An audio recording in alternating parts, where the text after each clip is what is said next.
somebody else before you look at your own faults as a person. If it was Kanu's day, hii amuka naye leo, ungekuwa umeenda bali sana hii. So when we must celebrate you. There are 600 million people now globally estimated to be living with diabetes in the world. So it is a major health problem. It's the largest single disease rising pandemic that we're dealing with right now. The Situation Room, Kenya's biggest conversation.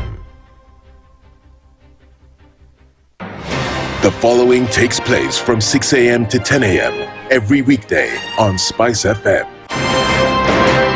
Residency is fairly interesting in the sense that it will actually take us to a new consciousness. Swali zile watu waulizi na swali muuliza na shangala ni aje kwani huku kunaendaje? 30 billion shillings annually on travel alone in public service.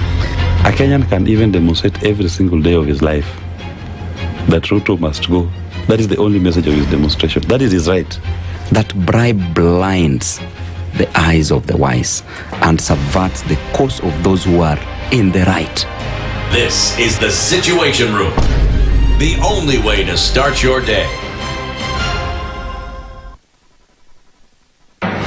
The following takes place from 6 a.m. to 10 a.m. every weekday on SpiceFM.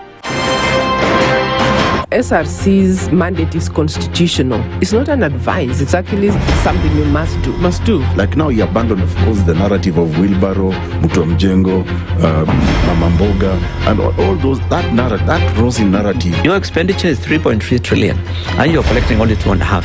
Out of that 2.5, you're spending 1.8 trillion to service loans and so forth. That the CDF kit, it's itself a symptom of corruption. This is the Situation Room, the only way to start your day.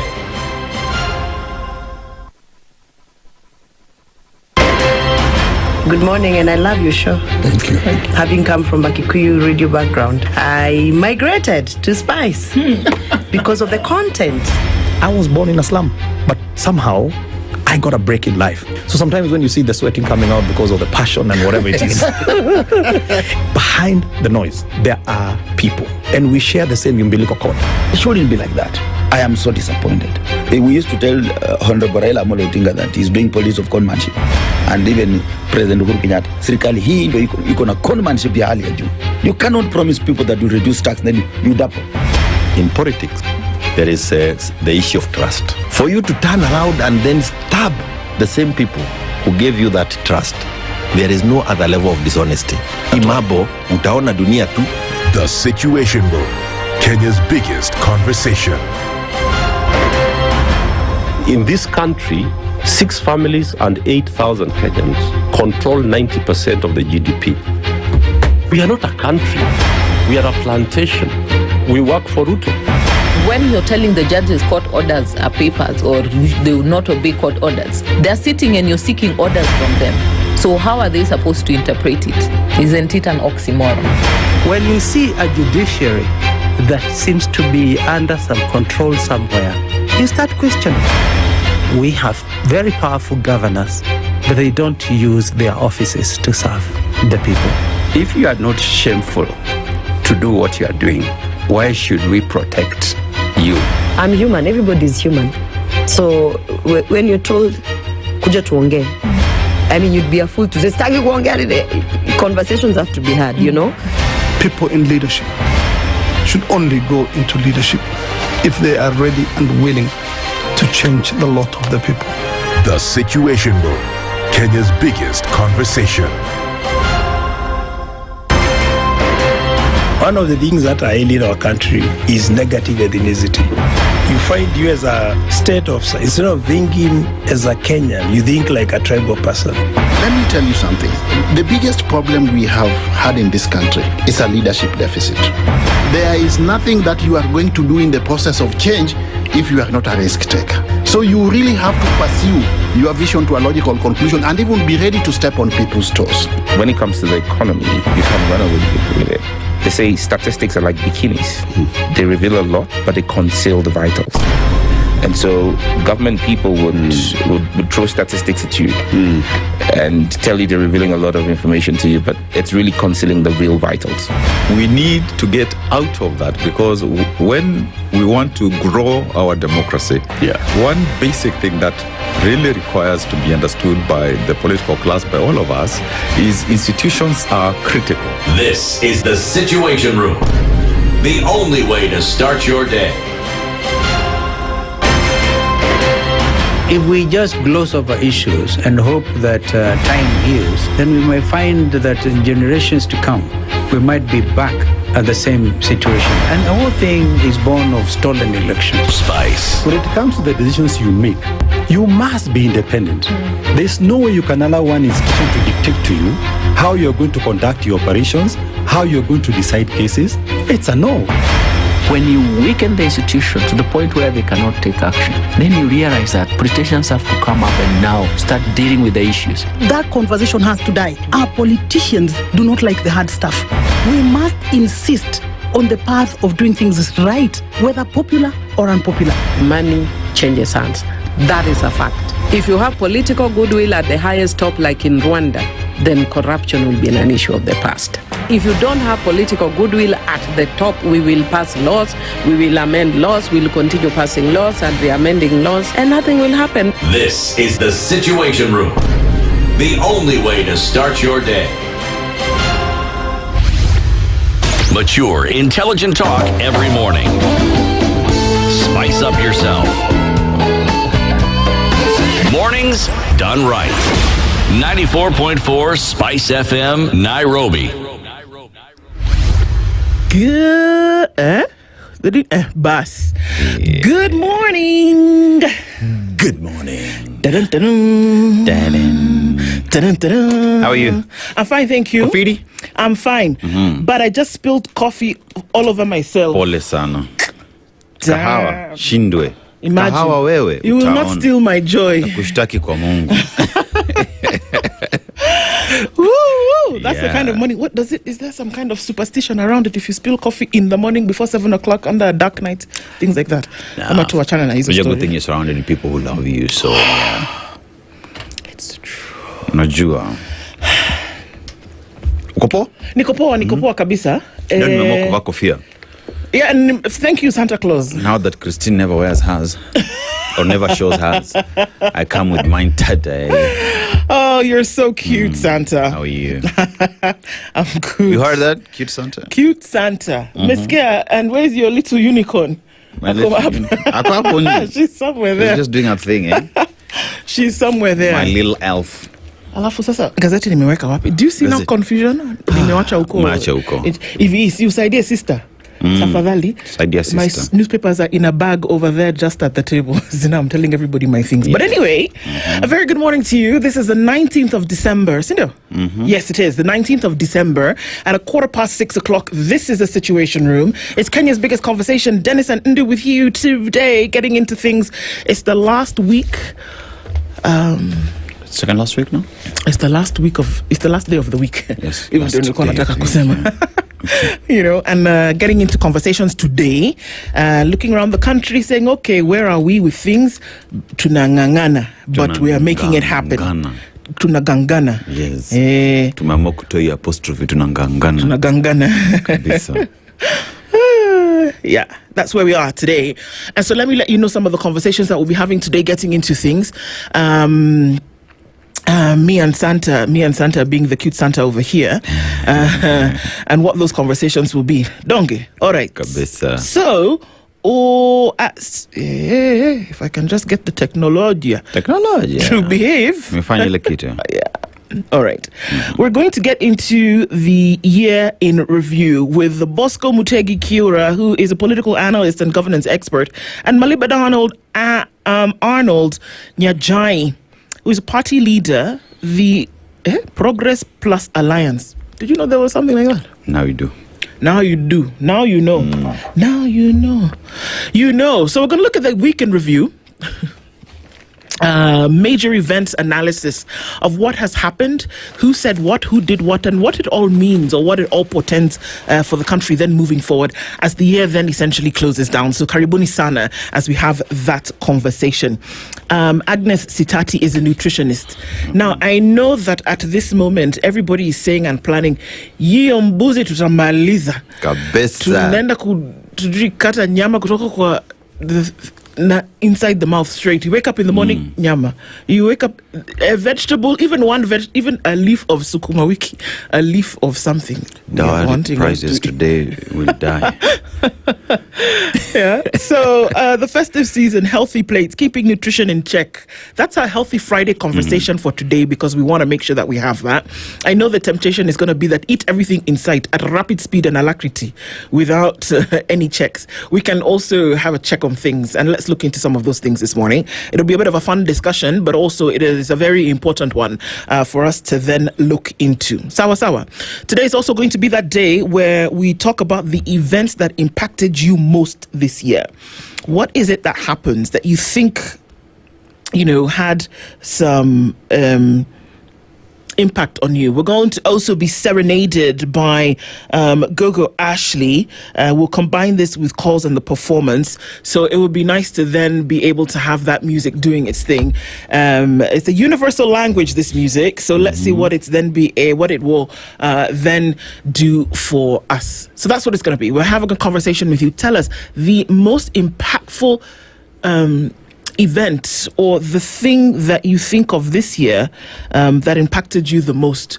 Those are the conversations that we're going to have today, and we're going to look at the year in review through and through, and then make sure we watch what we eat into this festive season, and then we'll end it up with a conversation with you and some music as well. Sawa sawa. And that's where we are. Yes. And I just thought about something. I was just, in my head over my spilled coffee, and then it just reminds me, what, things have happened this year, but you can't cry over spilled milk or spilled coffee in this case. You clean it up, you wipe yourself off, and then you keep it moving. True. That's it. And I think that's one thing I've learned about this whole year, that you can clean it up, you can make amends, you can try to fix things as much as you can and as best as you can. Even if you're going to go limping, hobbling, you've got to clean it up and you've got to keep moving. And so those are some of the lessons. I mean, already I'm just starting to think about some of those things. Yeah. So that's what it looks like today. That's a conversation that we will be having. Mulikuwa mnataka niimbe nini tena? Yeah. Which one? But I know you have a lot you can. Mida kusaidia leo kuham. Kuham? Ooh, which song? Choose one among the many that you do. Oh, one of my favorite ones. It's a bit of a slow one, but I'll just sing the first line. And let's see if I can pull it off. Why not? Ama? Okay. I mean, what's the worst that could happen? I'm going to start on, because obviously, first thing in the morning, my voice is deeper than normal. Yep. And it needs to warm up a little bit to get it to as it's normally deep. So I'm going to start in a lower key on this one. Okay, let me just stop talking and sing. Oh, holy night, the stars were brightly shining. It is the night of our dear Savior's birth. Long lay the world in sin and error pining, till he appeared and the soul felt its worth. A thrill of hope, the weary world rejoices, for yonder breaks a new and glorious morn. Fall on your knees, oh, hear the angel voices, oh, night divine, oh, night when Christ was born, oh, night divine, oh, night when Christ was born. Yeah. That's beautiful. Yeah, one of my favorite ones. That composure was actually beautiful by, and I just think like my father used to play the piano and we'd sing that song. Yeah. And just around the piano when we were growing up, and that was one of the favorite ones that he would play. It was really great. So, a Merry Christmas once again to everybody. We're getting into the season proper. Compliments of the season to everybody. It's been a year where we sometimes get through hobbling, but we can take a little moment to be grateful and just, hope that as we get into the end of it, that the next coming days promise, kind of, even if it's a better tomorrow, a better few moments, that you can always live in that moment. Sawa sawa. Yeah. Up and do tuko. What's our final proverb? Our proverb today actually comes from one of the listeners. Yeah, he's always been dropping these gems, right? Yeah. So this one will come from one Mr. Carrier, and he's listening from Mombasa, and he says, "Whoever stops his brother from becoming a king also stops himself from having a king as a brother." Wow. Yep. If you're going to put somebody down, a part of you remains down as well. Always. So think about it like that. Yeah. That we can do everything that we can to insist that we are in a position of lifting up, no matter what the case may be. I love that. Yeah. That, you're involved in keeping somebody down, you also remain down. So we can do, I think that's the motto, that we can do better. Always. I mean, it's so beautiful, because think about it. If your brother becomes a king, you become the king's brother, and everything good that comes with it, you are part of it. But if you stop him from achieving the highest recognition or accolades that would come with him getting that, you equally just take it away from you. So it is not a question of you've stopped him, but you have stopped yourself from enjoying the good tidings that life has to offer. So that speaks in terms of when you see someone winning, be part of that process, give them the support that they need, because at the end of the day, if they succeed, you equally succeed. Absolutely. It actually speaks, wow. The way people keep speaking in terms of like people are paying black tax and whatnot. Yeah. Remember, if your parents have taken you through all the struggles to see you where you are, they have supported you so that you become the best version of yourself and you start winning. And if that means you taking care of them, it is because they celebrate you and they are part of the process, man. Yep. Unitamu. Carry, well done. Kabisa. Carry 86, well done. Kabisa. That's a great one, actually, to then be able to look into that. Thank you so much for sharing that. And at this point, we can say good morning to everybody who's tuned in today. Our audience on KTN, good morning and welcome as we get into these conversations. Our live streams are up on YouTube, Facebook, and on X. And also to everybody who tunes in quietly as you're getting where you're going and listening to conversations. So thank you so much for being here and doing this with us. Let's say a very good morning to you, where we can see your comments today and where you're tuned in from. Of course, Peter Carey, good morning. And good morning to Robert Mbogo, tuning in from Mombasa. Good morning from Rongo, and have a good Friday, says George Adimo. Desmond Ortiz says, good morning, Nya Nigeria. Okoh Achieng Bas. Names have increased.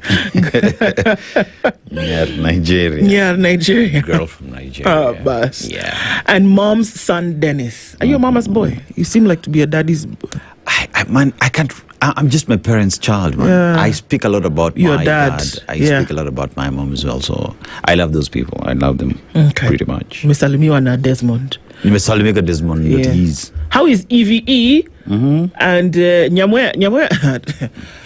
Niseme. Nyamweya uko wapi? Nyamweya. Good evening.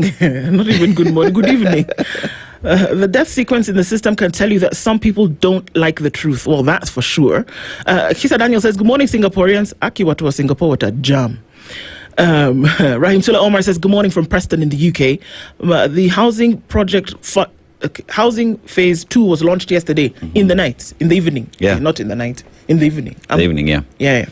So that was launched, Mukuru 2 was launched yesterday. Everybody was in tow. There were fireworks. Fireworks can only be experienced at night, so explains why. Oh, right. Can you imagine having crazy fireworks during the day? Nani anaona. Oh, that's more to piggy between pomp and the color and fireworks.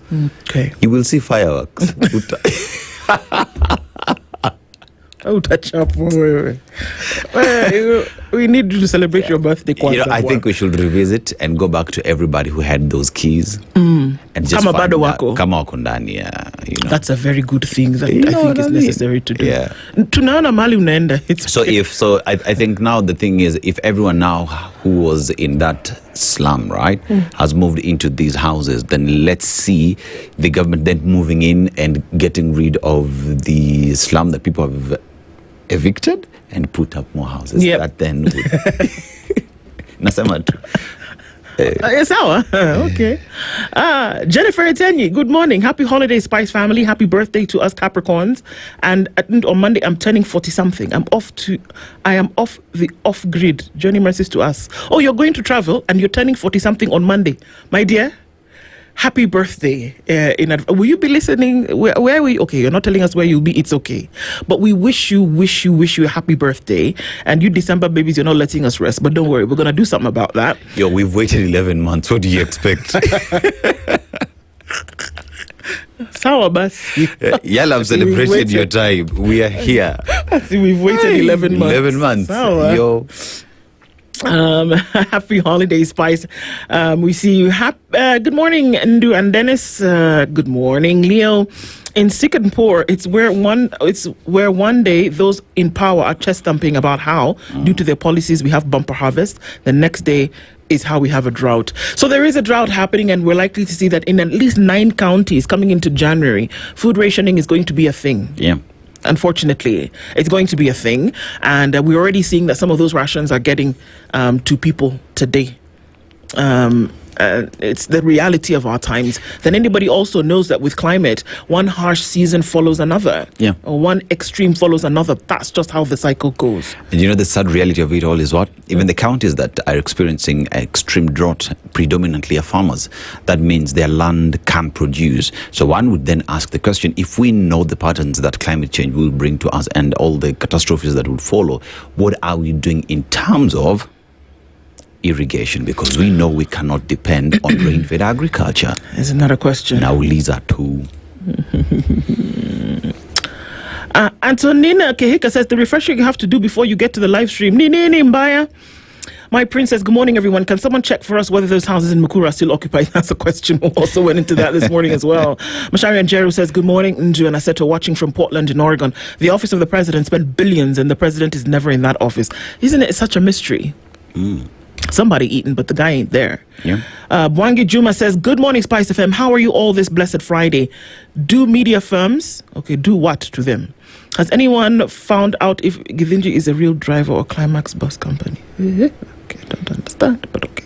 Erica War says, good morning, guys. We need trams in Nairobi like Lisbon in Portugal.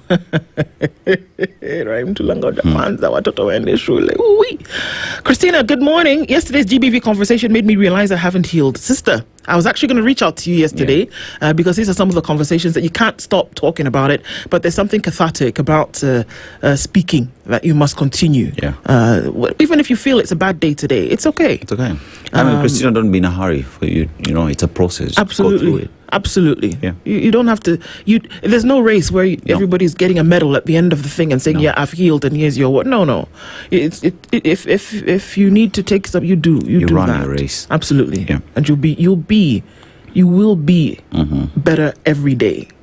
Okay. Bernard says, good morning. We have a cultural festival all over, and the president has attended all of them. There's one in Turkana, there was one in Migori, I don't know, there was another one in Samburu just the other day. Yeah. It's, countrywide maneuvers. Yeah. Arthur, bridging the gap. Exactly. We're bridging it kabisa. Arthur Owino says, good morning, Aseto and Ndu. Christmas kweli imefika kabisa. We wish you happy holidays and a New Year's. Happy New Year, says Amayo Okoh. Good morning, SpiceFM. Happy holidays, and to you too. Jakota says, good morning. Prince Ndu, Dennis and Eve Kenya yetu. So Jirongo just had an accident with a bus and no passenger can account for the incident. Swali number 1, big. Carol Nyambura, good morning, everybody. Now, Apenda Sana, wishing you a blessed day ahead and happy holidays. Thank you so much. Robert Miner says, good morning, Ndu. I said to love from Doha. Mary Singapore. I swear you Kenyans are just too creative. I know. My goodness. Rhyme to jingle bells, indeed. Jingle all the way. Linda Gola, good morning. I love that song too. Absolutely one of my favorites. Ashley Carey, thank you so much. Asanteni Sana. Rhyme Tula Omar released a single. I promised that by March 2026. I've promised and I've put it out publicly. Cindy, I'll do it. I promise. Good morning, my favorite Ndu and Aseto. Good morning to you. My weekly dose, Asante Sana, thank you so much. And Kareme, good morning. Ayenda Derek is also saying a very good morning from Nakuru. God is good, kabisa. Jackie Gitonga says, good morning from Mombasa by Manu and Macarius. Good morning to you. Beja says, the Situation Room getting better and best. Good morning to you, Ambassador. Emily Osena said, good morning. The journey to Singapore has begun. Query? So what walipata nyumba jana? Walishafika? Okay. Because one thing tulianza jana. Okay. One thing that Singapore did as well was invest in affordable housing. Yeah, in housing. I don't know if it was affordable, but they invested in housing as well, and the people contributed towards that. So perhaps we are starting to see the fruits of the Singapore dream. All right. Yeah. That's how I will go with that. I can sense a festival in the offing. In the offing of what? Dio Combo says, good morning. All the way to answer black tax topic. She doesn't agree with it. Which one? What did I say? What did I say? Tuning from Korogosho, this is where current graduates live. Someone tell me that's what's to celebrate the gully side of life. Liza, you have a point there. Thomas Omosa says, incoming MCA Mount View Ward 2027. Wish you all the best, Kabisa. Good morning to you. Millie Simi says, good morning from Nacho Kiambu County. Cecilia Ongwenyi says, good morning, Kabisa. Oh, holy night. Matthew Mushemi says, good morning. Journey to Singapore begins this morning. Oh, it's today. So you guys decide one. Was it yesterday? Is it today? Tell us so we pack our bags. Or whatever. Good morning, Wakenya Water and beyond. Wishing you blessed and happy holidays. Let's keep the Situation Room on come 2026. Thank you so much, Ras. Good to have you guys all here this morning as we get into it. After all, it is Christmas, so, joy to the world and all those good things. Thanks for tuning in every morning as you do, guys. And let's take a look into the headlines today. Kenya's bold newspaper, The Standard, talks about State House largesse. Okay. We're talking about people who don't have what to spend. Following last year's Gen Z pressure, President William Ruto announced new austerity measures on July 5th to cool public anger. He suspended plans to hire chief administrative secretaries, cut the number of advisors, scrapped budget lines for the offices of the First Lady, the Deputy President's spouse, and the Prime Cabinet Secretary's spouse, and pledged to end confidential budgets in executive offices while auditing public debt. A year on, the Controller of Budget reports a different picture. State House alone spent 4.5 billion shillings in just 3 months, July to September, the first quarter of the 2025-2026 financial year. There you have it. 4.5 billion. Nice. Just 3 months. Senior life. Okay. What else do we say? Since after 10 billion, the watoto waende shule January. Yeah. I'm just saying.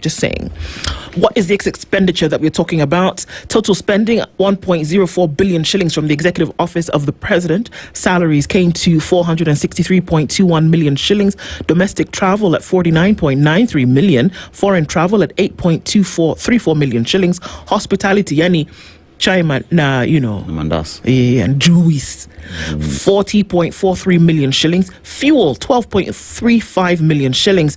Other expenses, atujui others ni nini. Hapo ndio kuna story. It's the highest amount. Yeah. It's the highest amount after salaries. 275.3 million shillings. Others. So others, okay, let's think. It can't be hospitality because mtu akikuja kwako unampatia pilau. China mandasi. Hiyo ni hospitality iko. That's easy. Others. So others would be mowing the lawn. But that one, see, you pay a gardener. Or maybe but fuel for the lawn mower is different from the fuel for the Prado. So there is, it's different fuel. Okay. So there is also shopping. There is shopping. Nyanya na kitunguu for the State House. Yeah. There is maintenance of CCTV cameras. Bas. Like if something breaks, like a glass breaks, your hospitality. Kuna also buying supplies, like we have to clean State House, so the more detergent. Okay. I think so, yeah. Like toothbrush. That is in shopping. Toothbrush, toothpaste, sabuni ya kuoga na ya kufua. Hiyo sini, okay. Sioni hapa, mimi nasema tu kwa others. Others. Okay. You need to buy what do you call it, insecticide, kuna mbu. Okay, labda also you tuna e-shopping, we buy milk. Sasa wewe unataka yogurt, ndio inakuja kwa others. Sasa you see now when you're talking about, so there is catering, right? Chai na mandas, right? But now there is buying chai. Kuna kununua unga, and then there is the baker. The butcher, the candlestick maker, those guys. Exactly, yeah. Okay, sawa. Kuna boots, viatu mpya, red bottoms, at least every 3 months. Na kama mtoto anataka kuenda kucheza birthday party na rafiki zake. Yeah. Alright. Tunataka kuhaya KICC, kulunch matatu, nini, you know. Okay, yeah, okay. Hiyo inakuja kwa others. That was just the executive office of the president. Sasa tunaenda State House. Hizo zote was the executive office of the president. Office, yeah. Now we're going to State House. Sawa, all right? Now, by the way, this is not us saying, this is the controller of budget, is the one who's telling us this is the money that was spent.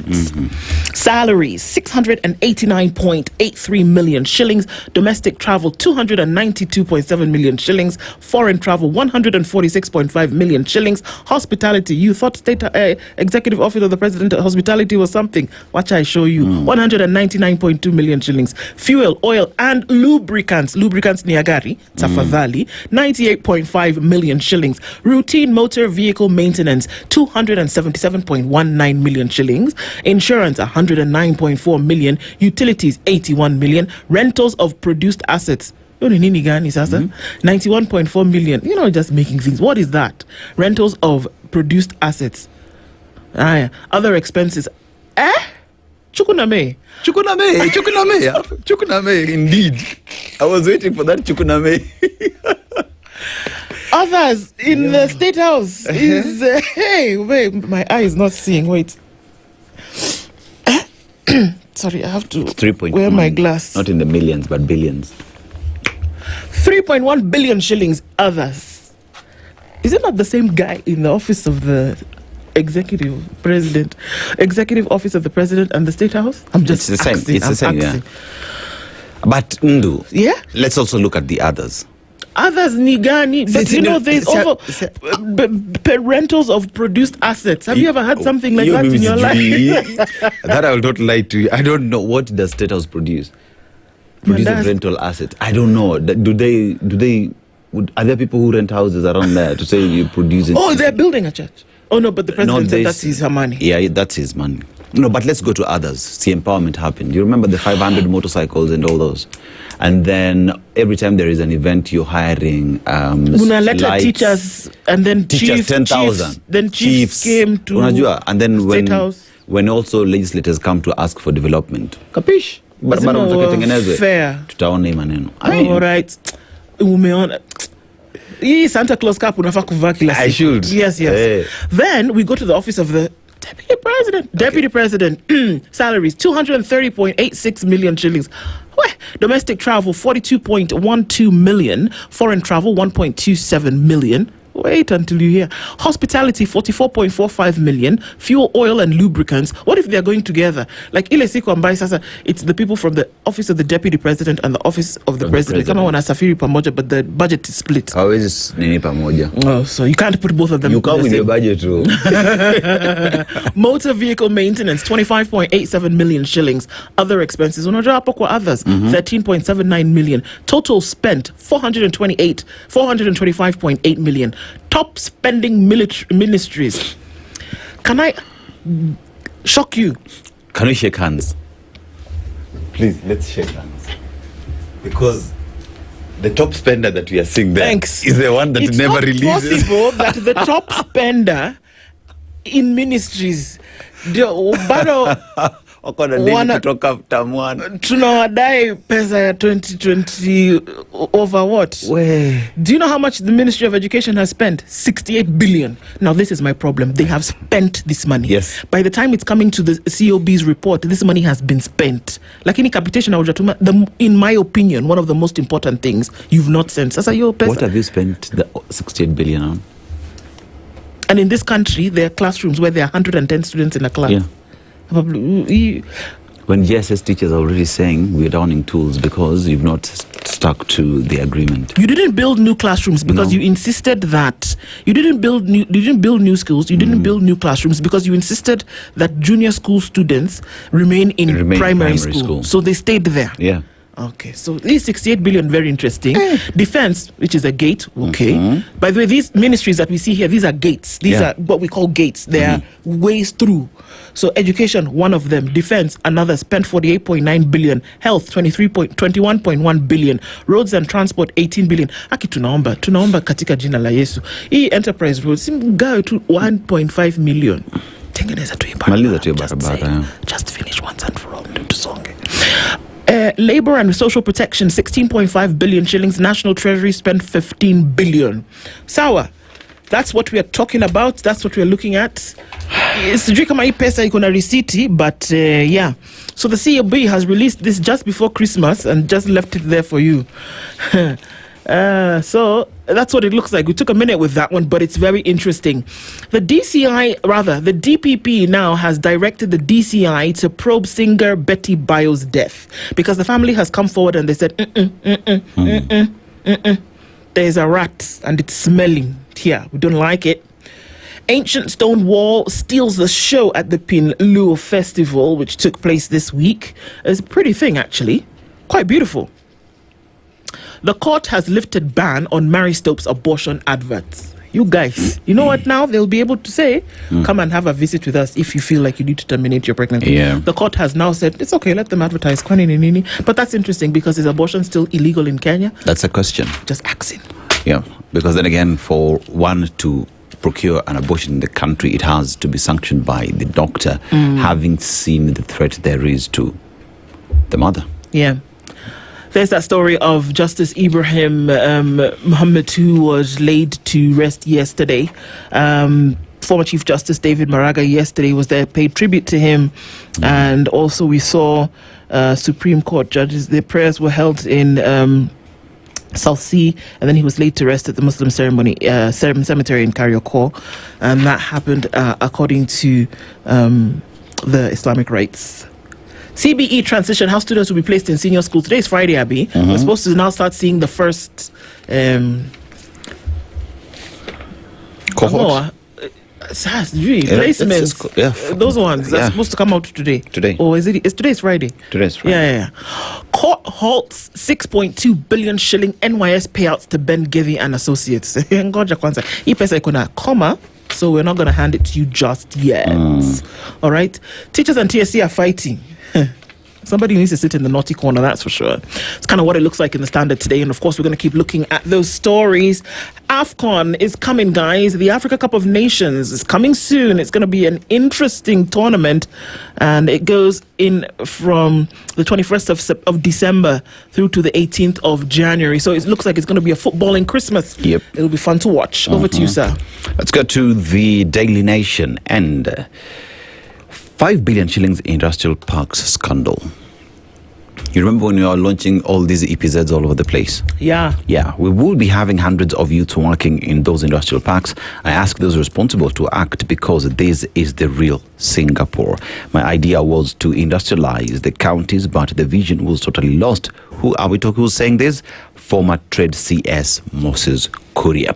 And we also have there President William Ruto's administration sold the building of 23 billion shillings industrial parks as a magic wand to create jobs. Now, 3 years later, with 5 billion shillings gobbled up, white elephants are strewn across the country, and an extra 4.4 billion shillings will be pumped in this year.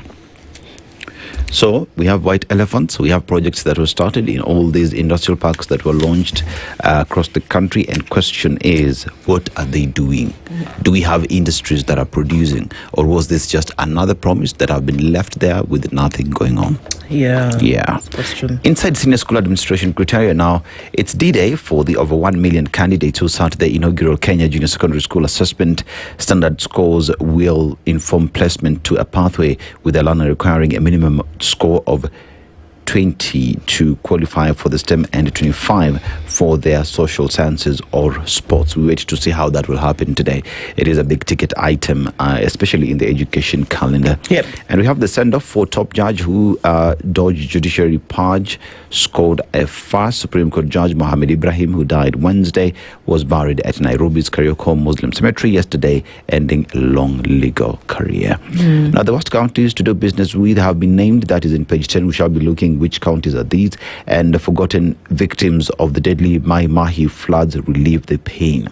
Now, it is 20 months on, and survivors of the disaster that killed more than 60 people lament about broken promises. What usually happens after all these promises have been given and not kept? Do you go back kusema ahadi ni deni, ama unajipanga and you move on? Do you really think that the time those promises are being made during an event and somebody goes home at night that they still remember what they said during the day? Nope. Yeah. You're planning for another meeting tomorrow morning. Yep. That's usually what happens. And Ruto's pledges to minority groups. Now, policy focuses on inclusion, including the creation of minorities and marginalized communities directorate. At the center of all this is always issues to do with land. So now question is, when the minority groups say this is our land, our property, you need to ensure that it is protected. What is the government doing or saying about that? Especially when you talk about areas like the Mau that belongs to the Ogiek, who said this is our land, we've always taken care of it. But you look at what Mau then, how the country benefits from Mau, and then asks the question, how do we have national interest while protecting the rights of the minority groups? The land question is always big when you talk about that. Yeah. And so UN lecturers demand transparency in VC recruitment. One thing that has always been a problem in University of Nairobi is always choosing the next VC. It is always a problem. Yeah. Hapo wa iko shida. And Duale, we will crack down on doctors over SHA claims. Ndio hiyo.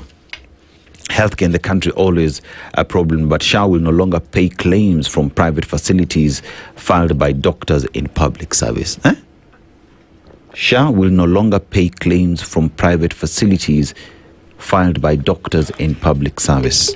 So the thing is that there's some doctors who they'll do their rounds at level 3, 4, 5, 6, but then they have a private clinic where somebody might come and then use your SHA card, and then you're going to claim later with your private. So you have Dr. Dennis Aseto's clinic at the plaza, but then you also go to KNH and you do your rounds, whereby you then cash a check from government. So now from your clinic as well, what he's saying is, now we're not going to do that. Stay on one side, essentially. Okay. I don't know that that's fair, but okay. Let's see how that goes.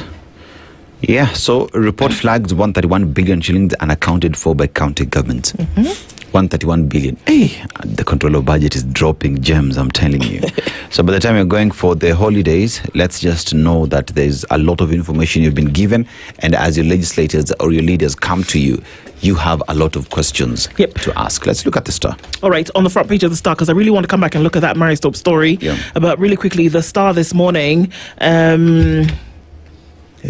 has named the Person of the Year 2025, and the Star has posthumously named Raila Odinga its Person of the Year 2025 for profoundly shaping Kenya. We know that the Star does this yearly, and this is who has been named. Benefiting? I guess there's no question.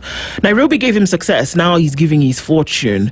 The story of Pankaj Shah, a tourism business feeding school children in the slums, does this. It's a great story. Regardless of the vehicle or the intent, the end result is that children are being fed. I love it.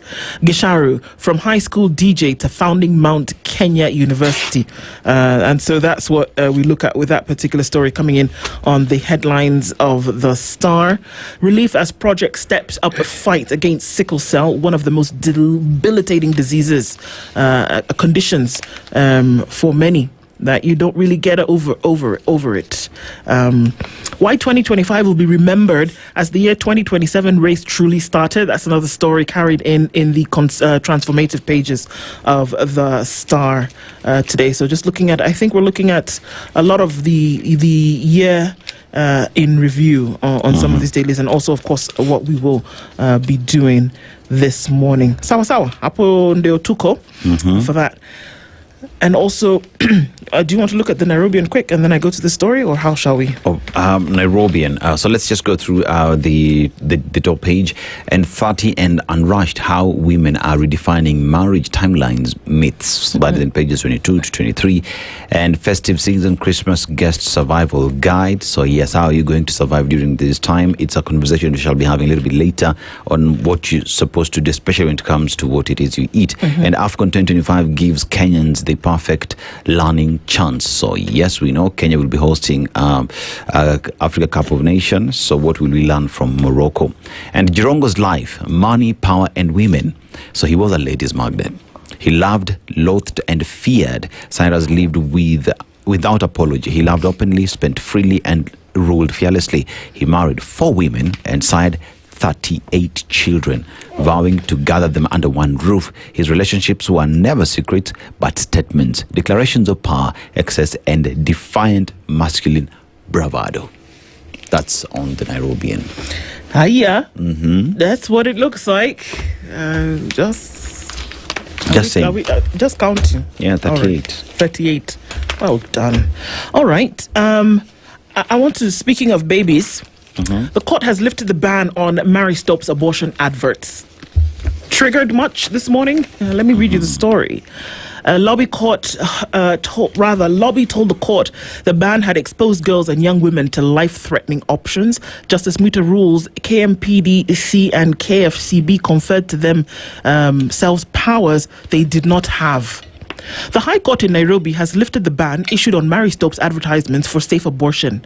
Justice Chacha Mwita yesterday also quashed a directive by the Kenya Medical Practitioners and Dentists Council to the facility to transfer all post-abortion patients to other hospitals. The judge said KMPDC and the Kenya Film Classification Board conferred to themselves powers they did not have. He noted that KFCB's mandate only relates to films and not advertisements, while the council can only supervise doctors, not medical facilities. You see how we can get technical? Yeah. There was no lawful decision since KMPDC has no powers over medical institutions. They only have powers over personnel. The ruling of the inquiry committee of the KMPDC was illegal, null and void. The Kenya Film Classification Board ban advertisements by Mary Stopes was made without authority, and therefore it is unlawful, according to Justice Mwita. He also noted that the communication to Mary Stopes was made by a director of a medical position that does not exist in law. Repeat that again. He also noted that the communication to Mary Stopes was made by a director of medical, a position that does not exist in law. Again, how technical the law can be. Yeah. In the case, the Network for Adolescents and Youth of Africa argued that some women lose their lives due to lack of urgent medical emergency in form of safe abortion and post-abortion care. Women and girls suffer physical harm and sometimes death when they are treated inadequately and unsafely. Denial of legally available health services like safe abortion and post-abortion care can cause lasting physical and emotional suffering and amounts to abuse and mistreatment. So what they're saying is, it's so convoluted, but if you say we are banning, we're not letting people know about the safe abortion options, what you're doing is that you're forcing them to go and use these back institutions, to procure these abortions, right? Back alley abortions is a big deal. So they're saying, you know what, allow people to get the correct information. Now, where the board and where the council are coming from is that we are talking about illegality and you shouldn't be able to do this. But now Chacha Mwita says that's okay. But maybe if somebody else is the one who would have brought this case, then we would have said okay. Yeah. The board only has jurisdiction over films and not advertisements. So you cannot come and tell us to put this advertisement down.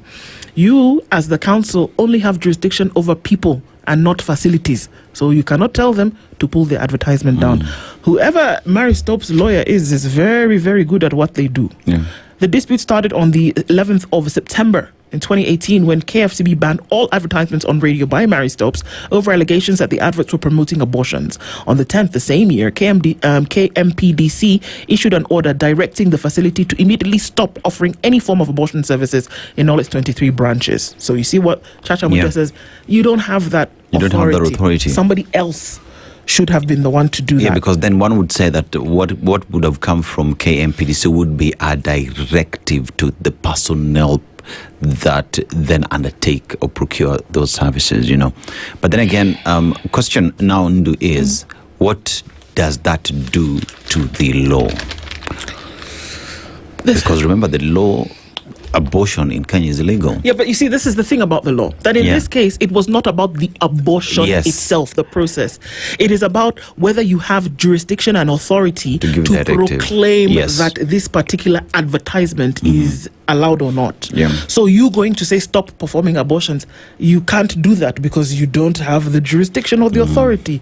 That's the thing. It was not even dealing with the legality or the illegality of the abortion process itself, because that was not even the case. Case said, why should these people tell us to stop advertising?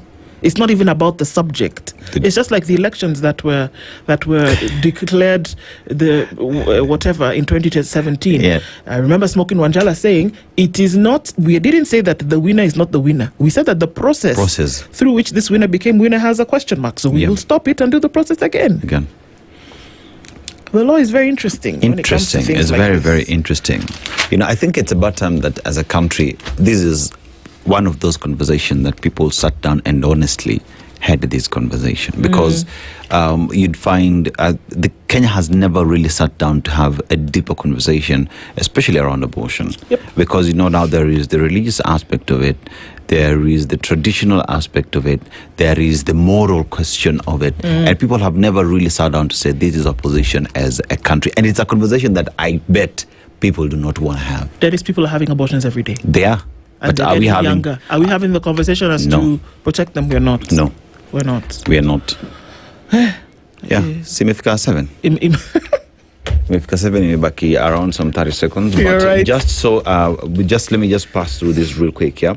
And Nairobi, Kilifi, Kiambu, and Machakos and Narok counties have been identified as hotspots where doing business with contractors and suppliers is increasingly fraught with payments for goods and services rarely made on time.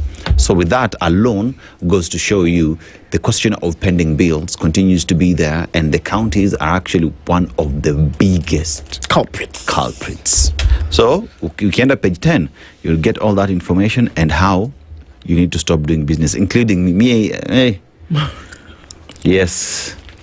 Hata mimi naumia. Unajua hata mimi ni supplier hapa nje. Nilipigwa character development. Never to be done again. Never to be done again. Up on the Tuko at 7 o'clock. Into a conversation, the year that was from a political standpoint. We'll do that when we come back at 7. Now time for the news with Mr. Lesamira. Good morning. 7 a.m. The latest news from around the world. 94.4 Spice FM.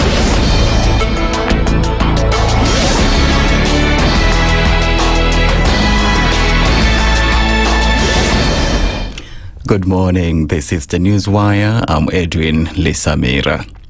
Public support for the broad-based government has doubled since May to 44%, while opposition has decreased from 68% to 48%, according to a survey by pollster TIFA. However, 68% of Kenyans feel that the country is not being run properly, while only 17% feel that Kenya is doing well. In addition, 67% of Kenyans say daily income has decreased significantly, while only 15% feel their income is increasing. The survey also shows that 44% of Kenyans feel that poor economic conditions is the main problem at the moment. Another 25% say tax hikes led to low income, even as further 20% feel that the main problem is corruption. Former Chief Justice David Maraga has cast doubt on President William Ruto's capacity to transition Kenya into a first world nation through his new 5 trillion shillings investment plan.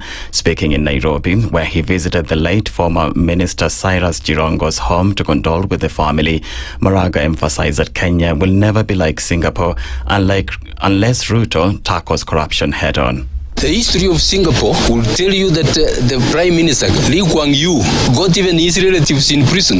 There is a minister who was being investigated. When he came round, Lee Kuan Yew told him, look, you are on your own, I will not support you. That minister committed suicide. Who, as the president, told that, he will not support you. We know money was stolen from Shah. Have you had anybody being taken to court in all these cases where money has been paid to go to schools under this, and then somebody comes and tells you that he's going to go to Singapore? The High Court in Nairobi has given the Directorate of Criminal Investigations until Monday next week to return a passport and an international vaccination card confiscated from blogger and IT specialist Njeri Kinyagia. The decision follows an application by Kinyagia through his lawyer Martha Karua to have the documents released to enable his travel to the US for further studies. Justice Bahati Mwamuye ruled that there was no lawful reason for the DCI to continue holding Njengui's travel documents. The judge expressed concerns that further delays in releasing the documents will likely deny Kinyagia the opportunity to pursue a master's degree in science in Florida. Prosecutors insist that items seized from Njengui's apartment in June, including his gadgets, remain under active investigation and cannot be released. A family in Nakuru is in grief following the disappearance of their kin while engaging in illegal fishing at Lake Nakuru on Friday last week. Samuel Mungai, aged 35, and his friend, only identified as Mwangi, are suspected to have been electrocuted by high-voltage power lines hanging across some parts of the swollen lake. Mwangi's body was washed to the shores of the lake on Wednesday, giving hope to Mungai's family that his body will be recovered to give them closure. Members of his family who spoke to a reporter at the lake appealed to authorities to help retrieve the body. Ujitokesha tu tuache kukuwa na shida.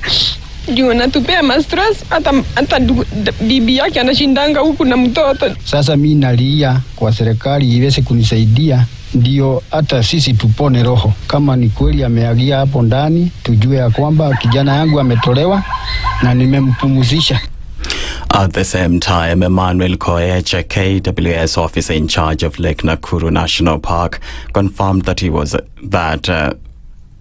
the victim was electrocuted. The electric wires are now hanging loosely about a meter or two from the water, and thus it becomes even dangerous for the illegal fishermen since they are, most of them do fishing at night and they are not able to see the hanging cables, electric cables. The retrieve depot is suspected to have been electrocuted because of the nature of the body. TikTok's Chinese owner ByteDance has signed binding agreements with US and global investors to sell the majority of its business in America, TikTok's boss told employees on Thursday. Half of the joint venture will be owned by a group of investors including Oracle, Silver Lake and the Emirati investment firm MGX, according to a memo sent by Chief Executive Xu Zichu. The deal, which is set to close on January the 22nd, would end years of efforts by Washington to force ByteDance to sell its U.S. operations over national security concerns. The deal is in line with one unveiled in September when U.S. President Donald Trump delayed the enforcement of a law that would ban the app unless it was sold. That's the Newswire. I'm Edwin Lisamira.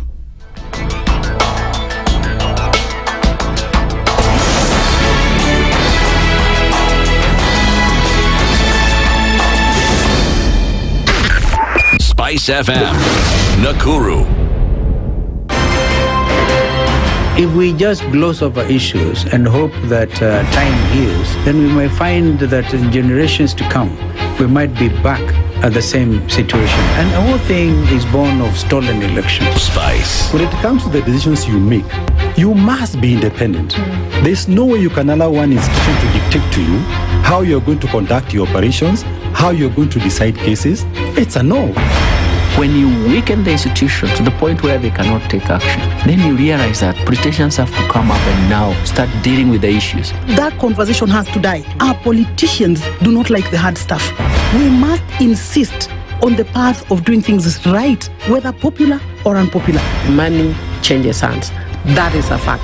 If you have political goodwill at the highest top, like in Rwanda, then corruption will be an issue of the past. If you don't have political goodwill at the top, we will pass laws, we will amend laws, we will continue passing laws and re-amending laws, and nothing will happen. This is the Situation Room, the only way to start your day. Mature, intelligent talk every morning. Spice up yourself.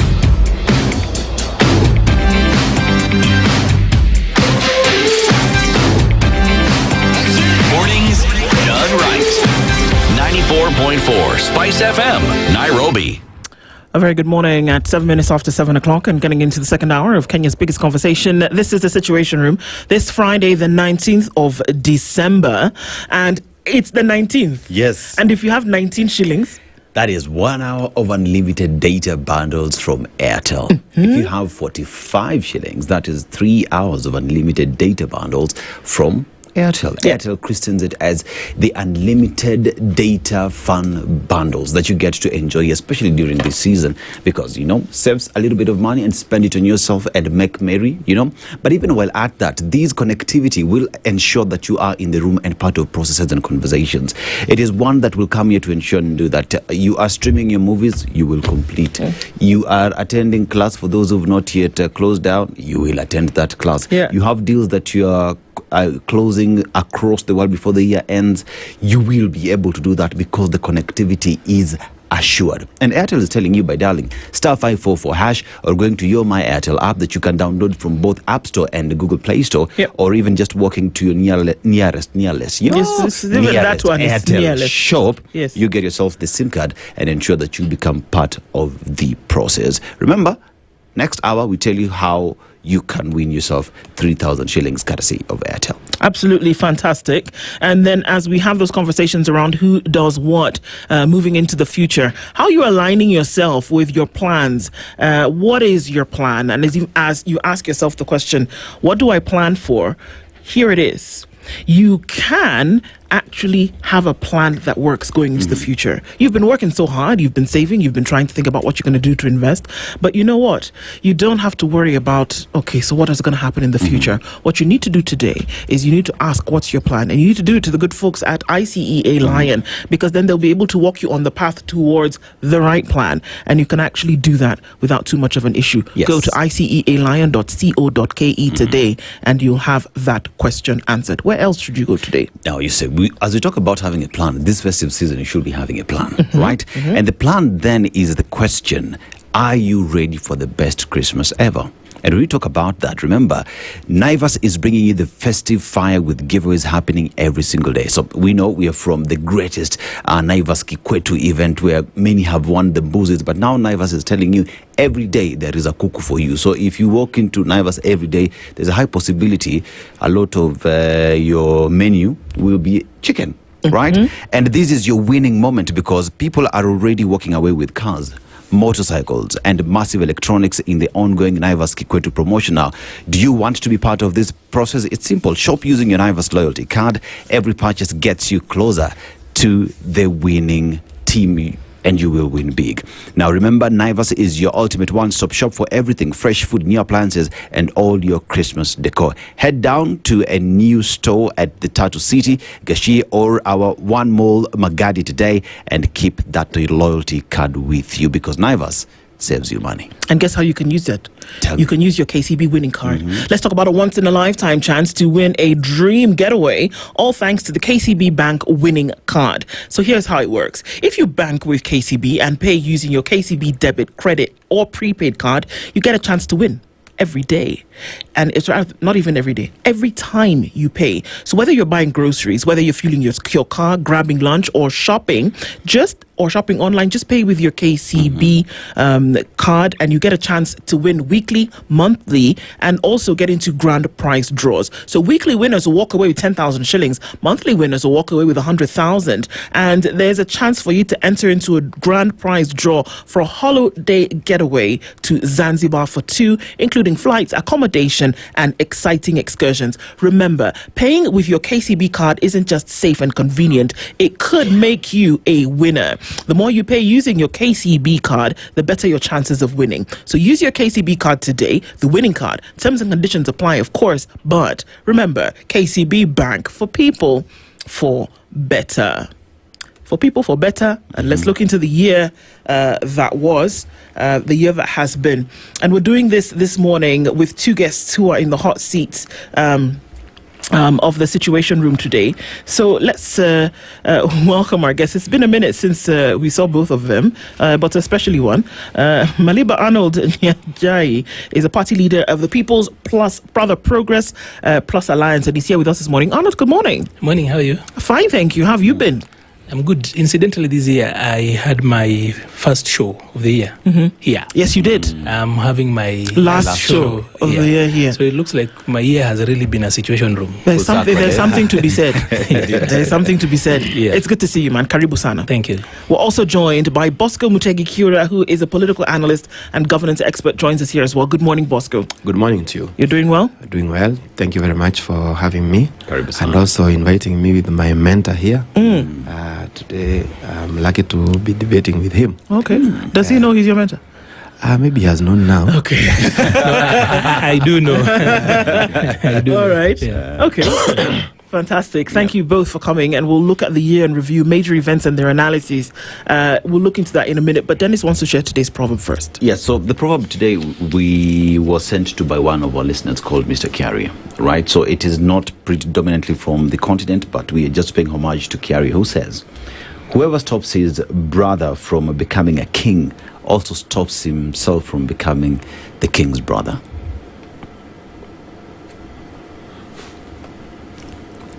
Okay, mentor, go for it.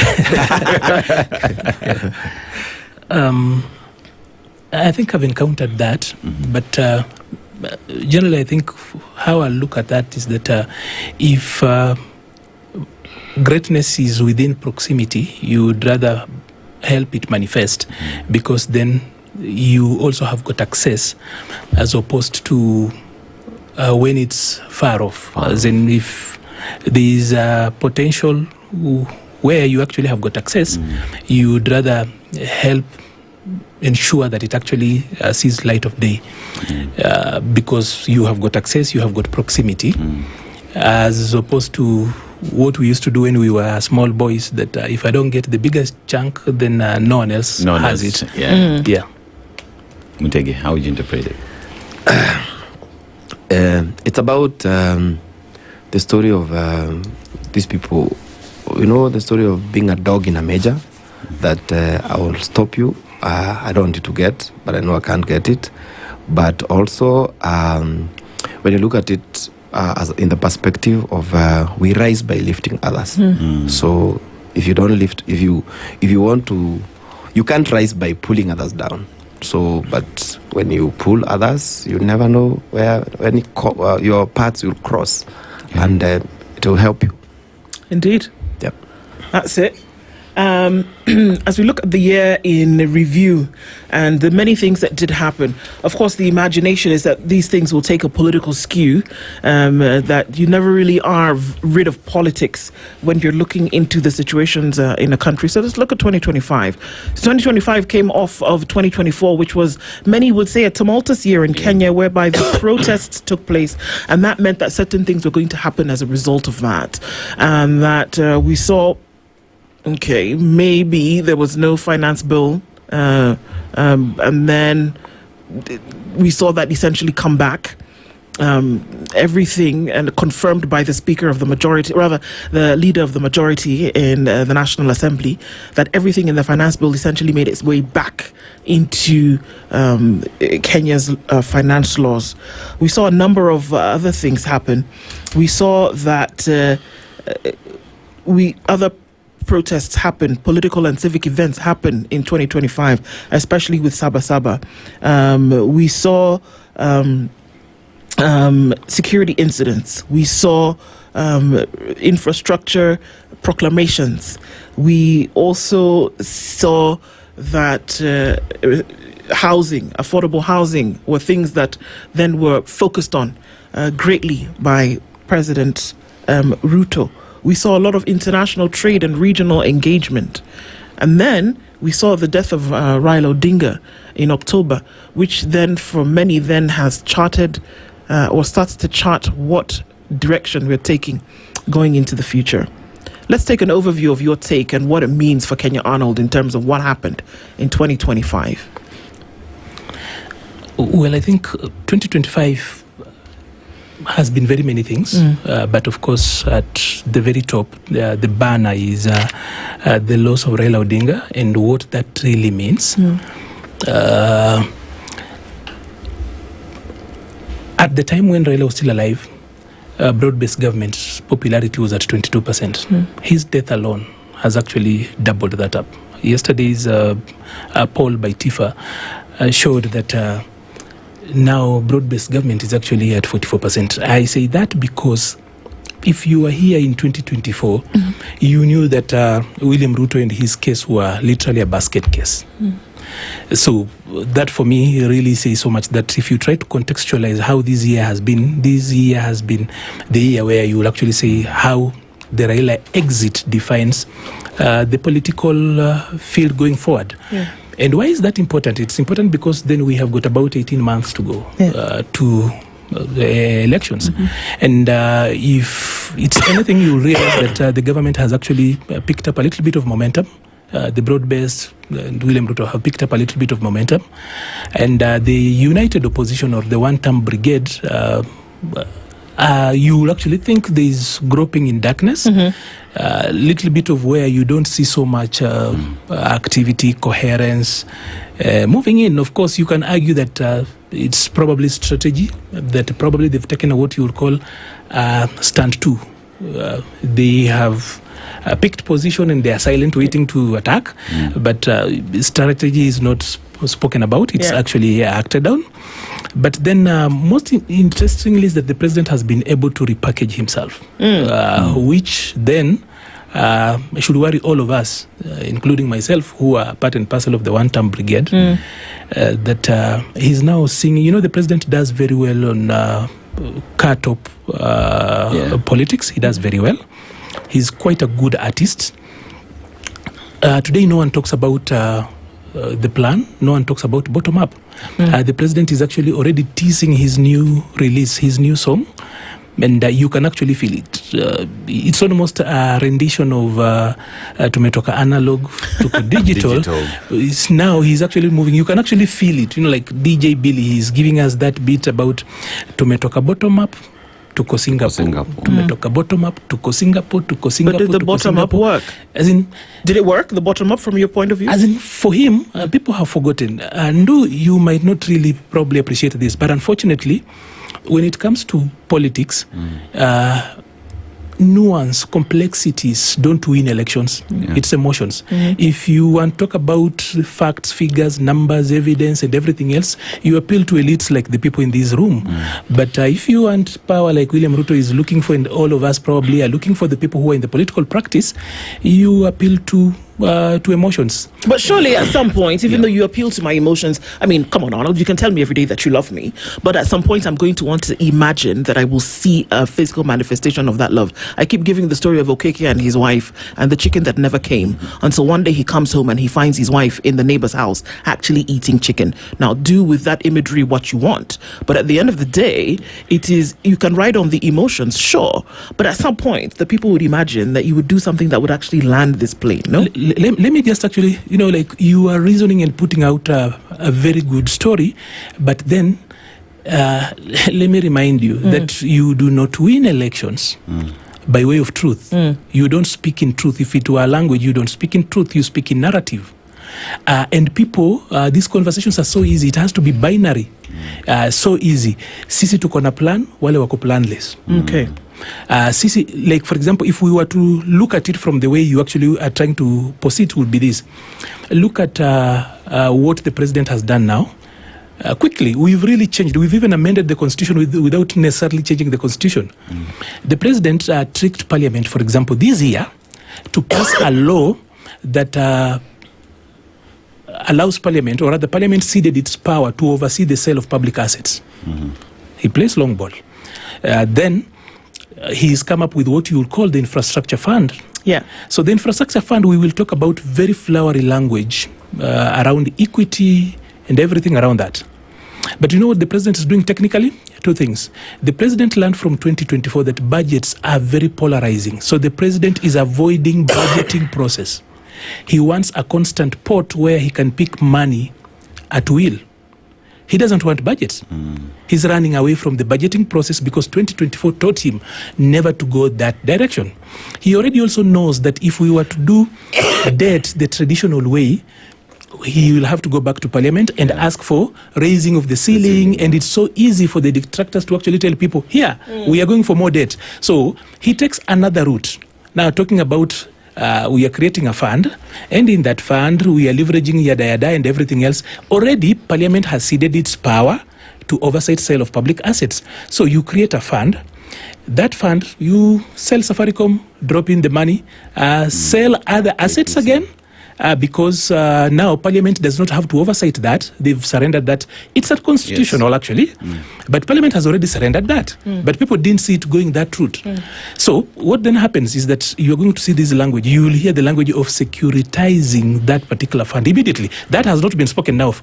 But once it actually becomes effective, you will hear them talking about, we have got a 5 trillion fund here. We are already putting in money. Now we securitize that, and quickly you can raise probably 1 or 2 or 3 trillion until by way of securitization, and then you have got activities running all over. If you were to sit down and tell anybody going to Western today that route we have taken is expensive, you are talking about facts, figures and numbers and nuance. It needs intelligence, it needs patience, it needs a lot of thinking. People will tell you that when they were building Thika Road, they did not care about us. Now that the road is actually coming to our place, you want to bring us kizungu mingi. They will not understand you. So that beats you out. You will not actually win that particular debate. So the voter does not reason as rational as we are. And William Ruto knows that. That's why I actually will tell you that he's the greatest propagandist of our time. So if you were to look at, if you were to look at 2026, it's the year of William Ruto. So for the people who organize, like the rest of us who are organizing to face him, we actually must actually have that in mind, that he has decided that it's not going to be so easy. Look at last night. He launched the houses in Mukuru, and do you know what it is? You can actually see the fireworks and everything. You can literally hear that song sing in your mind. Tumetoka bottom up to Singapore. Tumetoka bottom up to Singapore. Already it's playing out, and all of you have forgotten 2024, 200 plus people dead, abducted and everything else. All of who? What I'm talking about, look at social media today. Look at social media. Look at the sentiment. All of you have forgotten that the Sabasaba this year, more people died in Sabasaba this year than they died in the original Sabasaba in 1990. As in, that is how spinning DJ Billy has actually played around. But I think even as we talk about spinning, right? So, Bosco, now there is the question of, are Kenyans so gullible that we would see Sabasaba many dead, would see Kenyans 2024 go to the streets and say no to the finance bill? Then we have the leader of majority saying, you know what, hiyo vitu mlifanya never really dented anything because everything ended up back into the financial laws. But then, aside from that, one asks the question, are we so gullible as a country that we have forgotten, and has that been the story of 2025? Because today we are saying, toka bottom up, tumeenda Singapore. Thank you very much, Dennis, and look for this chance. And I will start on a different note. And first of all, I want to talk about the accidents that are happening at the moment. I want to give my own condolences to the families that have lost their members, and ask the drivers and the Kenyans in general, let us be more vigilant during this Christmas to avoid careless driving or to avoid deaths that are unavoidable. Looking into the year, I'll start from what you have talked about, especially the Gen Zs. We have seen Gen Zs globally. They have taken charge of their space, and the Gen Zs world over, they are correcting their governments, they are correcting bad leadership, they are correcting siasa ya kujipiga kifua. When you look at Tanzania recently, we saw what happened. We have seen Gen Zs even in USA Black Lives Matters. We look at South Africa, about the school fees. We look at Nigeria. Mainly, I'm just saying that the Gen Zs have been fighting for their rights world over, not only in Kenya. And bring it back home, we were, in this year, we were saddened by the death of Ojwang, dying in the hands of police, being taken by the father to a police station, or rather being handed to the police, and the father traveling all the way with a title deed, coming to release his son, only to find a body. We are talking about Boniface, who was shot by a policeman at close range. I mean, those are things that are not pleasing to our ears, to our eyes in the 21st century. After over 50 years in this country, having come the far we have come. I mean, some of these things we are seeing could be maybe in some other countries, in our neighboring countries. Looking in the year also, we are looking at, of course, the fall of the enigma, Raila Amolo Odinga. Some people never expected it. People said they thought Raila Odinga would never die. May his soul rest in eternal peace. Raila Odinga's death has also brought a turnaround in our politics in one way or the other. Moving into the future, 2026, 2027, that will be seen. This is the year we have had a Gen Z recently who was hugging a tree. Very serious initiative there, which is almost replacing or following the footsteps of Professor Wangari Maathai. So this is an year that we have had very serious things that are really shaping our country. As I focus on mainly one of the major things that happened, Raila Amolo Odinga's death has, in one way or the other, affected who will be our president in 2027. Because when you look at the divisions that are happening, or the drums that are beating of division in ODM, it will have a lot of impact on who becomes president in 2027. Also, his death, no one expected it, and Raila Odinga had already put his troops in the broad-based government. As my mentor here talked about the broad-based government and what happened last night about Singapore, it is something that Kenyans are discussing and asking themselves several questions. It's the year also we have had, as we talk about Singapore and the politics, we have had by-elections last month, which the by-elections also some people are saying a referendum or are giving an indicator who is going to win in 2027. So all these things throughout this year, there are things that are really shaping our country in different frontiers. And as we talk about the Singapore dream, the president says he's picking up from bottom up, now bringing people up. I saw in a tweet, or rather on social media yesterday, Sonko saying, is it Mukuru, Singapore? And we see the pomp and color that was done with the launch of this project. I think to some people in Mukuru who have lived there, those houses could be their Singapore, if you ask me.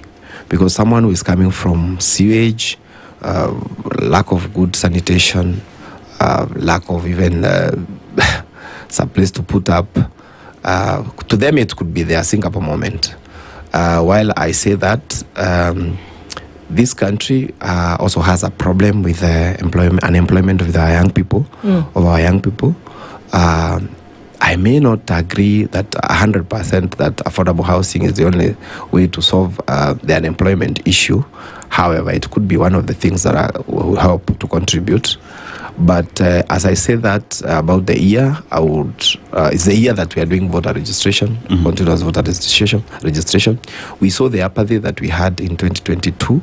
Out of 22 million voters, we had only 14 million voters who came to vote in 2022. We have seen the same voter apathy in this by-election. Yes. And so I think it's a reflection and a question for the young people and Gen Zs to ask themselves, in as much as they are doing protest, in as much as we are pushing the agenda to change the government, which other way can you do it? So I would encourage them in the end to take a vote are not only taking it and making sure they vote, because the bad leaders are voted by the good citizens who never vote. Arnold, we look at a situation where with the death of Raila Odinga, we have ODM that now one would say no one knows where it's headed.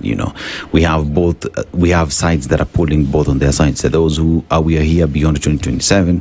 There are those who we are here until 2027. Which way ODM, and what does this mean in the political landscape? And if at all President William Ruto will have an opportunity to encapsulate ODM as a whole? Just before I respond to that, I just needed to talk to Bosco and let him know that even as he encourages young people to actually go and take votes, it's important to remind Kenyans that technically, on paper, it's almost impossible to steal votes in Kenya. There are only two ways of stealing elections in this country. Is number one, you subdue voter registration, and number two, you discourage voter turnout.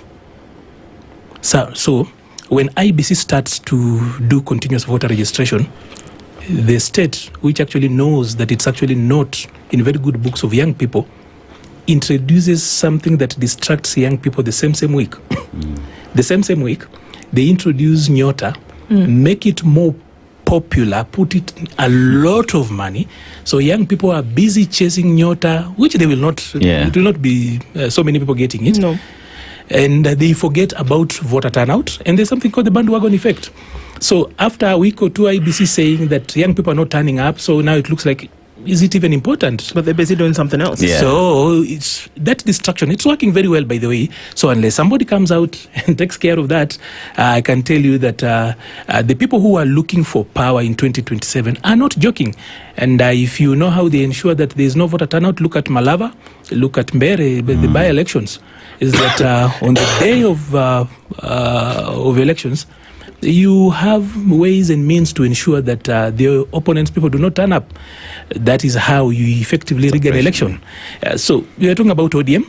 I was also of the initial thinking that ODM didn't know where it's going. But I think after Raila's death, all of us know where ODM is going. Where is it going? Where is it going? Number one, ODM is going to remain in broad-based government. They are not going anywhere. That is decided. Anyone in ODM who does not agree with that will have to be bumped off. And I'll tell you how that actually works. Number one, broad-based government, all of a sudden now with Raila's death, that is how cold death is. That with Raila's exit, initially when he was still around, there was still signs that probably he could bolt and something else. So whatever mathematics you will do, you will have to factor him in as a major player. Now with his exit, now, that factor has been taken rather out of the equation, and therefore now broad-based government goes up to 44%. And if you look at how these BBG guys won the by-elections, they will push an election so close to the other one, even if they are lower by about 3 points, 4 points. And then the last week they push it up and then topple it over. So already, once you have got BBG at 44%, it means that the election is almost closed in. So for ODM, I do not think, and I don't believe, even if William Ruto were to stand in Kisumu, in the middle of the street, Oginga Odinga Street, and shot somebody, the core ODM vote will still vote for him. He just needs to say he did it in the name of Raila Odinga. Because for everything they asked, you want Talanta Stadium to be named after Raila Odinga? He gives you. He gave in to state burial, military honors. There are a number of things that have actually been done out there. It will be impossible, even if you think hard, for you to convince an ordinary, traditional ODM voter that there is any other way. Look at this. And you guys are actually going to say this. These things you can always tell. Politics is so simple. As we go to 2027, a basic propaganda like, if we vote in the united opposition, Gachagua will actually erase Raila's name from Talanta Stadium, will be sufficient to actually ensure that a traditional ODM voter does not vote on the other side. So for them, they will be quote unquote resisting recolonization and safeguarding the gains they have made.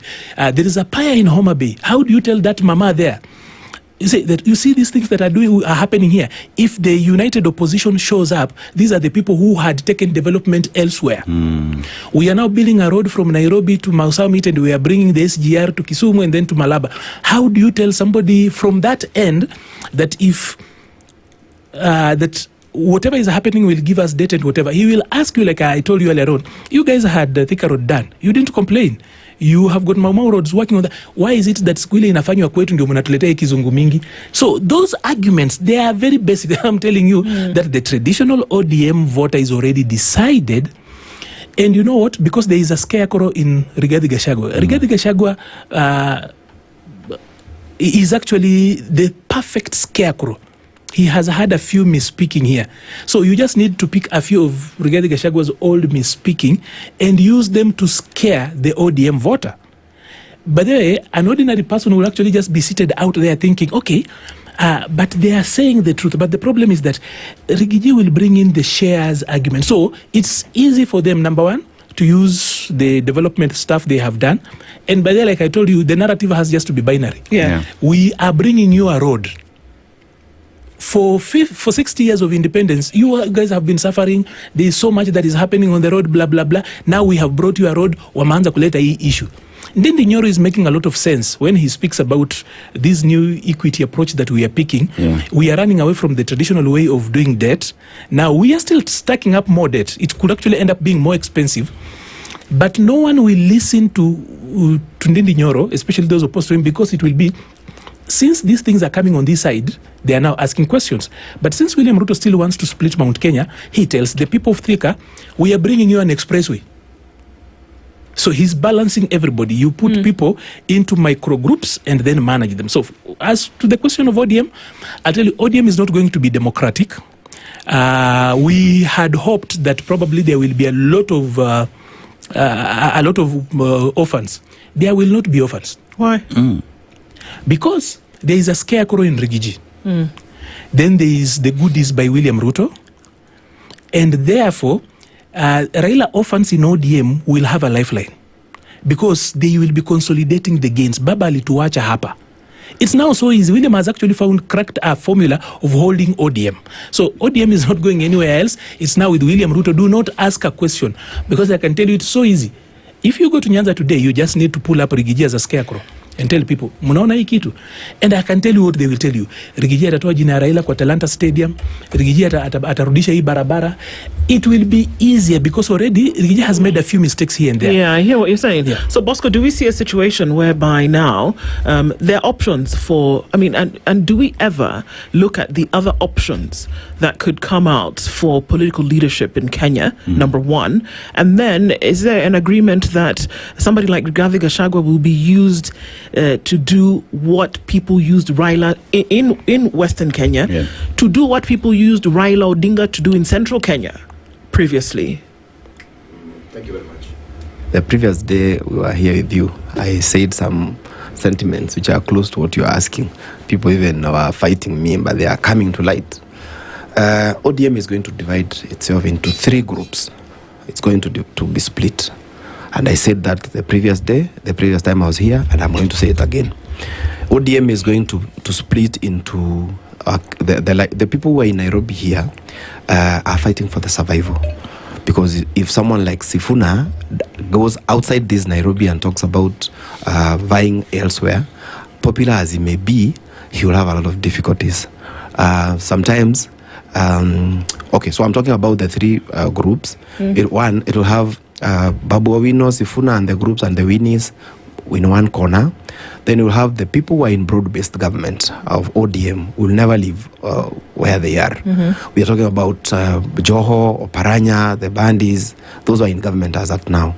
And the people, and now obviously with Oburu Odinga, the brother now who is taking charge of the party. But it has a rider because Ida Odinga is against that. And in all ways, she has said, for now, Oburu is the one who is in charge. If you listen to the language of Winnie Odinga, Ida Odinga, they are all saying it's just a matter of time. We call an NDC and choose a leader who will be able to propel ODM to where we want it to be. Remember Winnie Odinga saying, Baba left us this idea of broad-based government, and is the only one who understood it.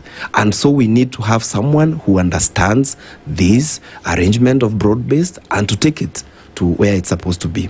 So we'll have the group of the Winnies and the Babus, we'll have the group of the people who are in broad-based government, and probably you have the likes of Anyang Nyong'o and the outspoken leaders like James Orengo. And I would disagree with my mentor when he says there are no casualties. There are a lot of casualties in that ODM, and that's why if you look at the behavior of some of the leaders in ODM, the ones who used to enjoy the support or the forwarding and being given certificates by Baba, they are now in trouble and they don't know even which way to go. These are like they are orphans. They don't know. They are now the good members of the church who don't want to ask any question. They want to be in that arrangement quietly without making any noise. And we've boxed it into two people already, it would appear. Yeah. We've boxed this thing to William Ruto and Rigathi Gachagua. Yes. And it's possible that there are other people who would then be able to come into the arena, or is that not a possibility? That's where I'm going now. Thank you. So I wanted to tell you that the disunited opposition, to call it that way, because we have already seen two factions of one of Matiang'i, the other one of Kalonzo,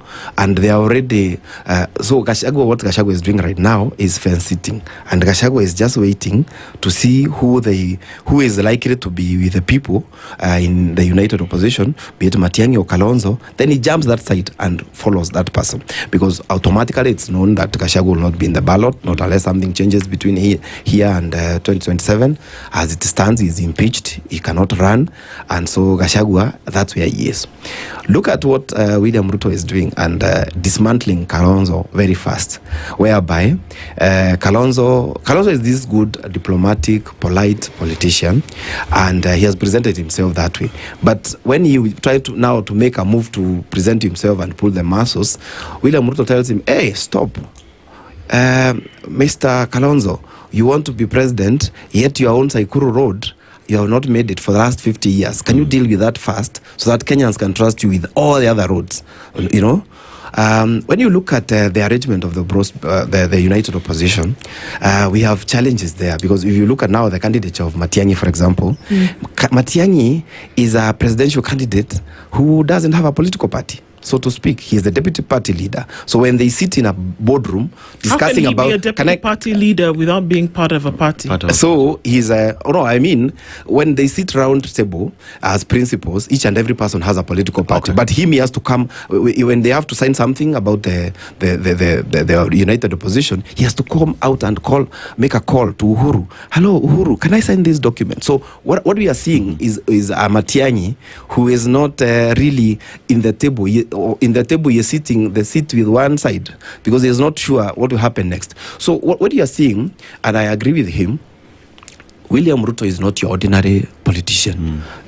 Anyone who is coming to pick the seat from William Ruto, you have to be well organized. This is a gentleman who has moved from selling chicken to presidency on one shot. So you have to be very careful and well organized. You have to have your arsenals put together. Yeah. As you talk about the both sides, so the united opposition and the broad-based government, and the intricacies of what that means towards the next general election, one also looks at the by-election that just happened in the country. We call it Balo 2025, and what that means for 2027. So we have an IEBC that many have said did not perform. Just the other day, the civil society said IEBC did not perform. It did not give Kenyans what they expected. What does that mean moving to 2027? And are we likely to see both political classes now going against IEBC, especially from the united opposition, as we approach the 2027 election? Okay, as I respond to that, kindly remind me to give us a lesson from Nigeria this year. I think the biggest lesson that would be important if you're summing up the year, there's a lesson from Nigeria. You'll give me a minute on that. I'll talk about that. But then on the by-election, I will still begin from where he's coming from and say that For politics, you do not complicate stuff. Outside here, if you speak about policy or rather strategy, people get suspicious about you. You have to look like it's coming out by luck. Somehow you are just you are lucky circumstance, or you are clever, but then you don't talk about strategy per se. But the truth is this, that you don't make it complicated.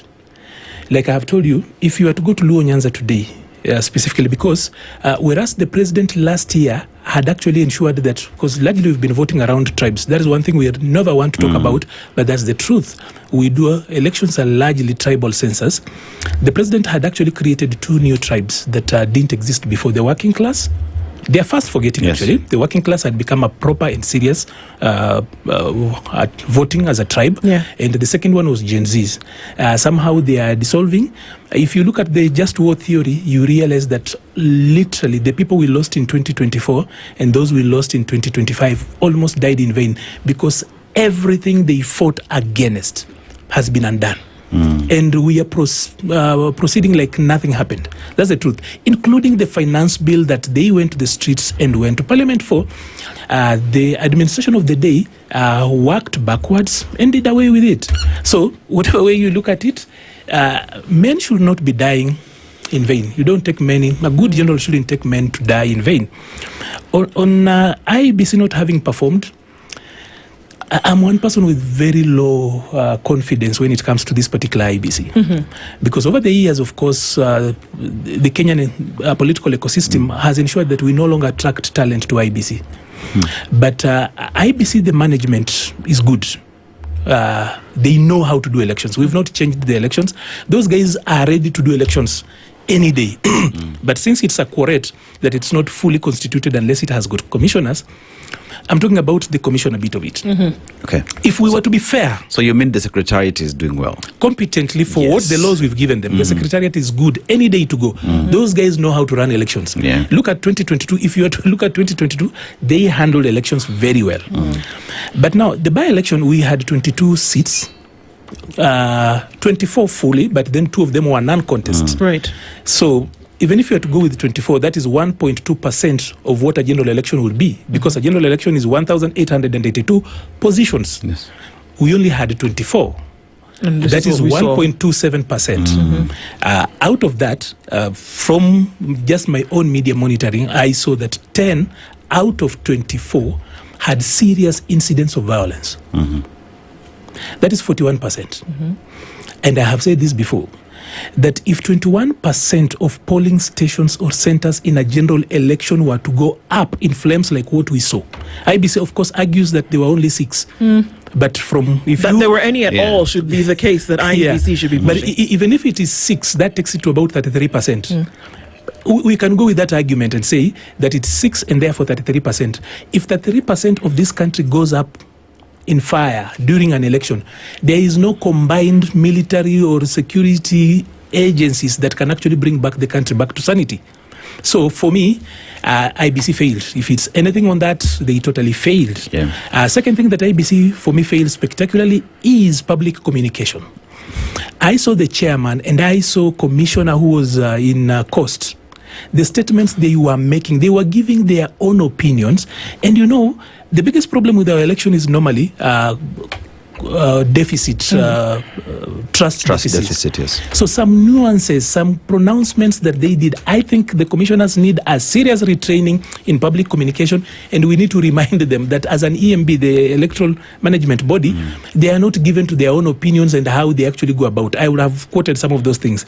So basically, if you had to look at 1.27% as a way to look at how they will perform in 2027, then you have got to be worried specifically with the commissioners. But there was a marked difference if you looked at the returning officers, the staff, where the staff were actually being asked questions. They stuck to facts, figures, and numbers. They did quite well compared to commissioners. And you know, all of us don't care about the staff. And those are the ones who actually run the election. The we look at commissioners, and here we have got commissioners who are careless, giving their own opinion, making statements that are border on in the inflammatory, or where people, you know, like if I'm a competitor and you say, no, there was no rigging. You are the chairperson, you are being asked, and he was asked that question in Migori. Were there incidents of bribery? He said, no, there are not.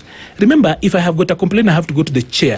The chair should leave that open just in case. Instead of him saying, we have not received a report, but we've had those allegations, we will be investigating. Looking into them, sure. His first answer is no. So how am I going to come to you and complain, and I'm supposed to complain to you? So that. Then also saw Commissioner Lutalala in Magarini also giving a lot of his personal opinions, including going into analogies and stepping out of that. They should remember that our problem is not how to count elections. It's trust. And how then do we trust them if they are this careless? They need to look at that. So for IBC, I think Marjan has to do very hard work and retrain his commissioners. On what he has done on public communication, especially for an EMB.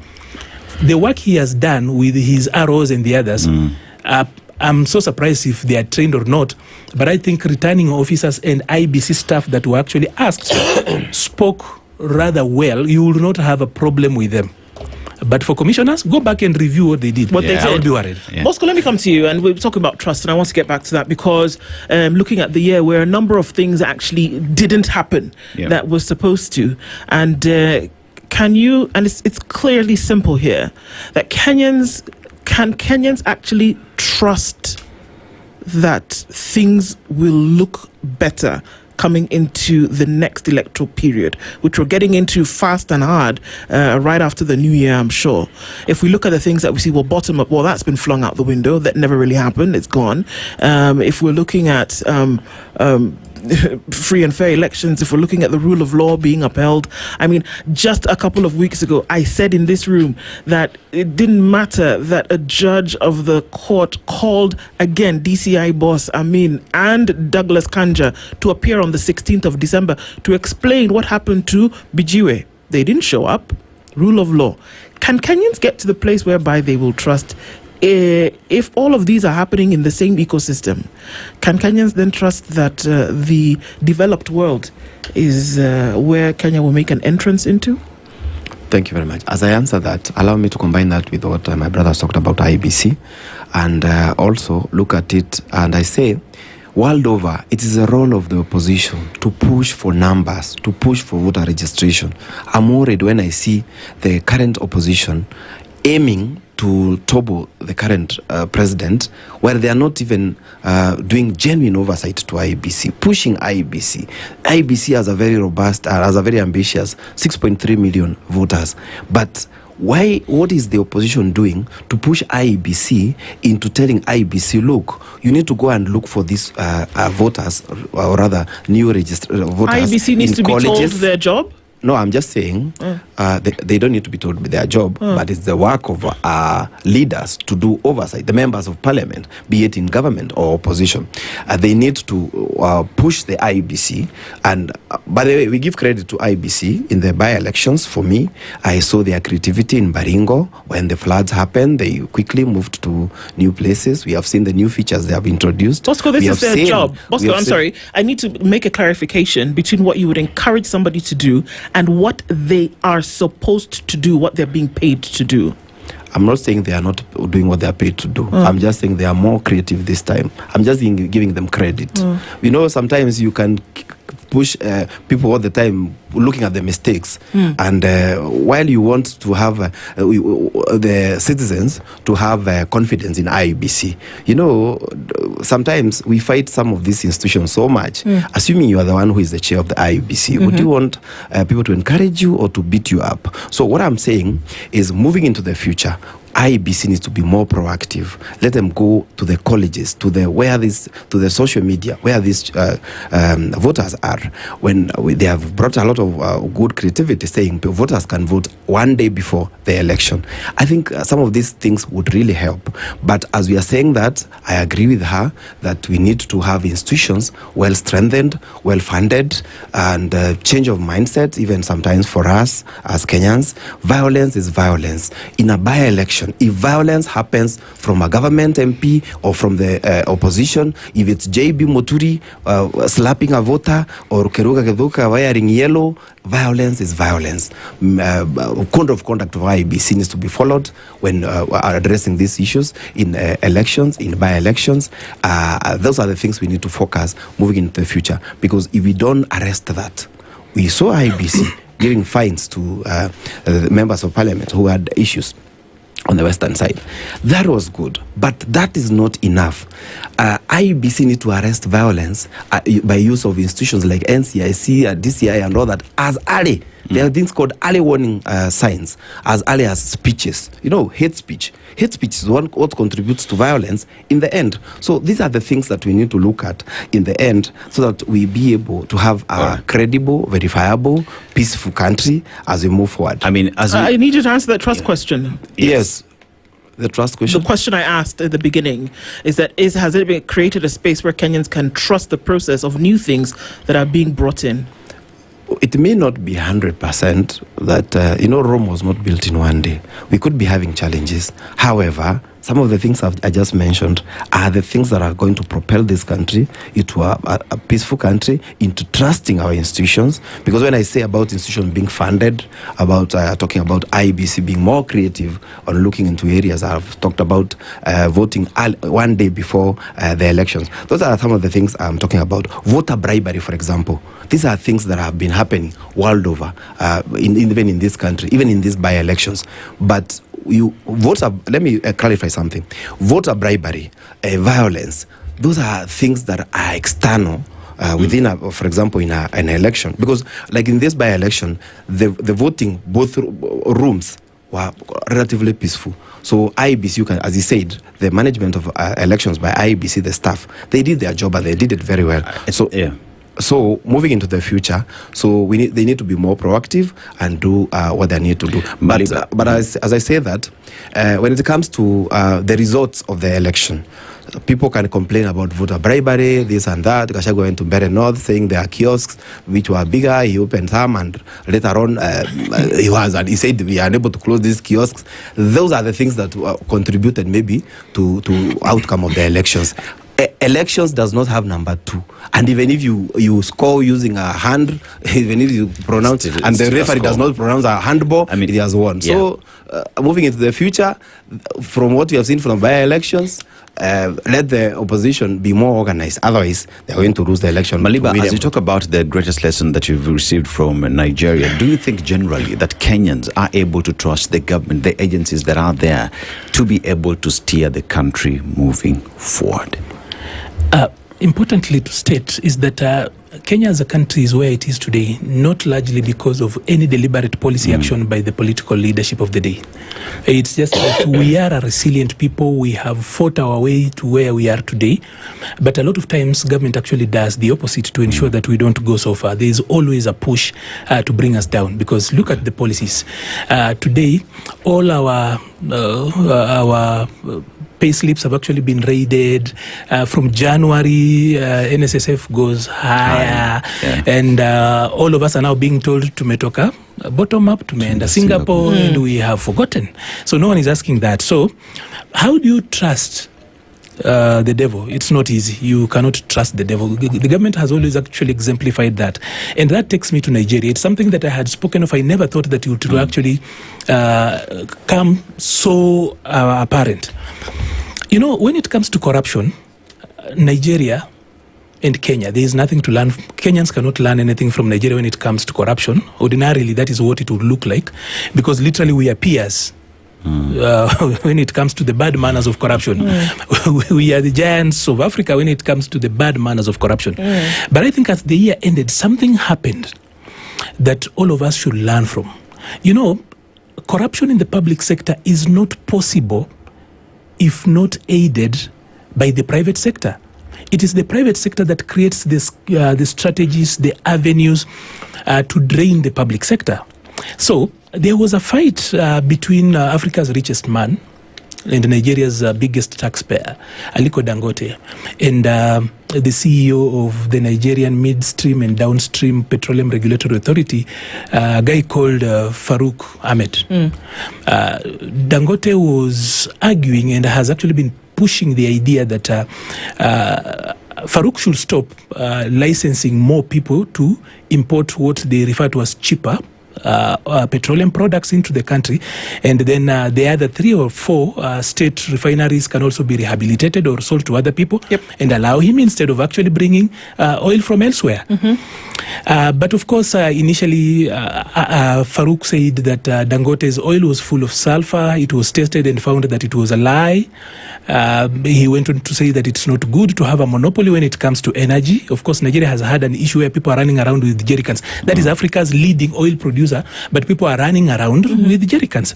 So what has happened is that then Dangote moved very fast and said that Farouk's lifestyle cannot, rather how he lives, if you did a scrutiny and you see how his lifestyle is, you realize that he probably gets money outside of that. Do you know that if you were, of course, quickly, Farouk then was called by President Tinubu and he was forced to resign, or rather, he ended up resigning. Do you know that if you were to do that in Kenya, it will become a national security issue? Because if you look at the salaries our members of parliament get or our politicians get and the lifestyles they live, they are worlds apart. A public officer because literally every new building you see in town, it has got some politician attached to it or a entrepreneur to it. Every project that is actually happening around here. If I were to ask you, Ndu, which is Kenya's leading economic sector, you might not be able to actually tell me. But I'll tell you the Kenya's leading economic sector is actually the public sector, specifically public corruption. So if there's a lesson we've learned from Nigeria this year is that if the private sector stands up against public corruption, the scourge of corruption in Africa will go down. For the first time, by the way, even the devil can give you a lesson. And when I say Nigerian corruption, like I said, Kenya and Nigeria might not have lessons to learn from each other when it comes to fighting corruption. But at least Aliko Dangote has actually proved one thing that we've always said, that if the private sector were to actually stand up, there will be no public corruption, or at least we will bring it down. It will reduce significantly. So, but then if you are to do that in Kenya, I can tell you 100% we will not have a government, because literally everybody will actually have to go home. Because as we go to the end of the year, people in businesses, people in manufacturing, they see a lot of regulators showing up, a lot of government high-handedness. But do you know what people are looking for? People are looking for Christmas money, holiday money, and money to pay private schools. It is simply the same way you will actually see when Dangote actually listed the schools that Farouk's children go to in Switzerland. Yes, he did. And he actually say you have used up to between 5 million and 7 million US dollars to educate, I think, 4 or 6 children. But then you are salarying for all that you have worked. So Farouk did not have an option other than to resign after that. I wish our private sector had the backbone to do the same. But then what do we have here? We have got a political system that is actually agents of private sector. So they are brokers. The political system are simply brokers. They are owned by the private sector. That is why you will have a business person standing up and telling you, we wish the president goes for 20 more years. That's a business person. And that's what we're looking at. Yeah. So we're looking at a bit of a dodgy situation. It looks like we're teetering on ice in terms of what's going to happen coming into the next year. Yeah. And there's obviously a lot of hope that is placed on the shoulders of those perhaps who shouldn't be carrying it. It's an interesting conversation that we've had this morning to be able to look at, the trajectory. Thank you both for being here. Bosco Mutegi and Arnold Maliba, asante sana for joining us this morning. Let's wait and see what next year looks like. But thanks for wrapping that up for us this time. Asante, it's 4 minutes past 8. Thank you. The latest news from around the world. 94.4 Spice FM.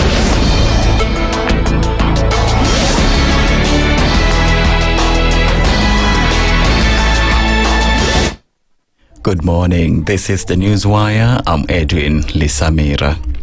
Former Kiambu Governor Ferdinand Waititu, who's serving a 12-year sentence over a graft case, and his wife Susan Wangari are expected to appear in court today.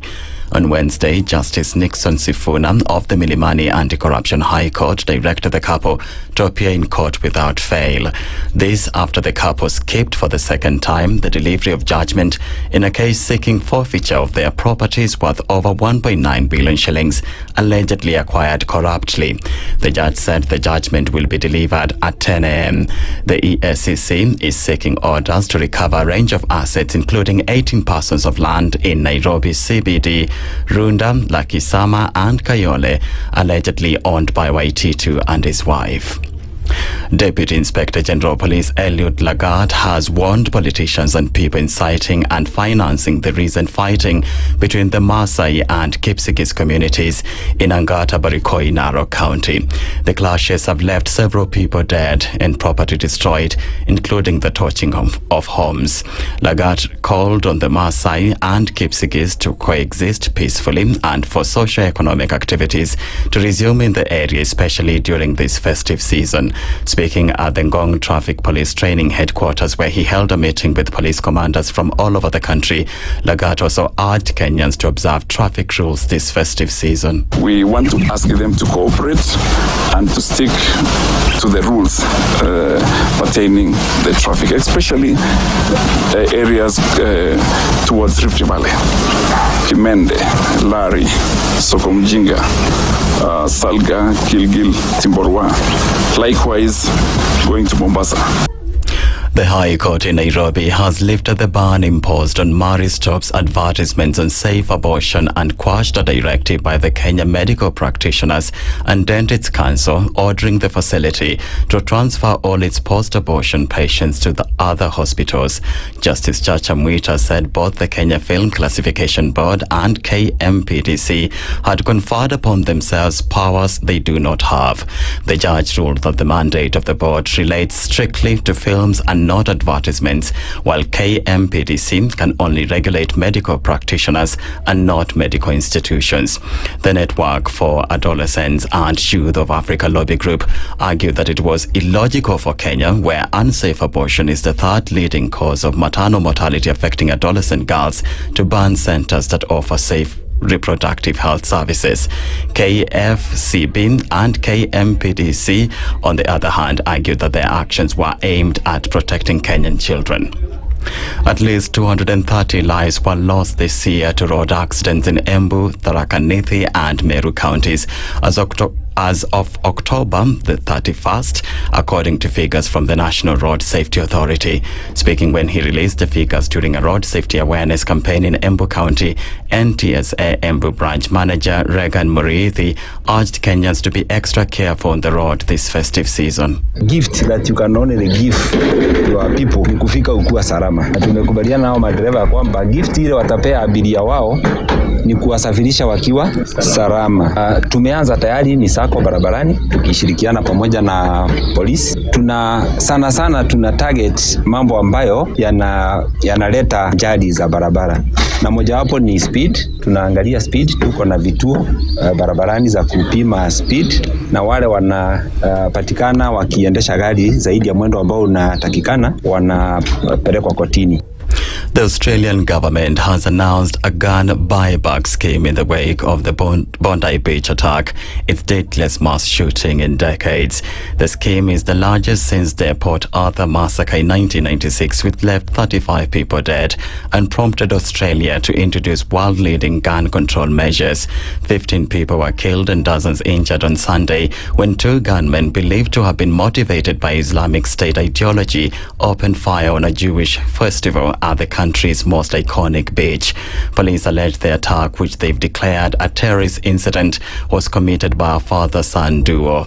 That's the Newswire. I'm Edwin Lisamira.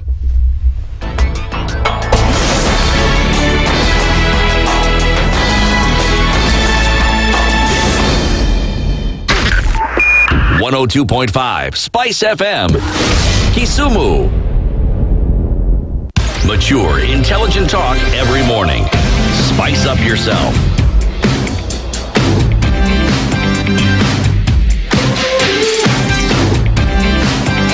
Mornings done right.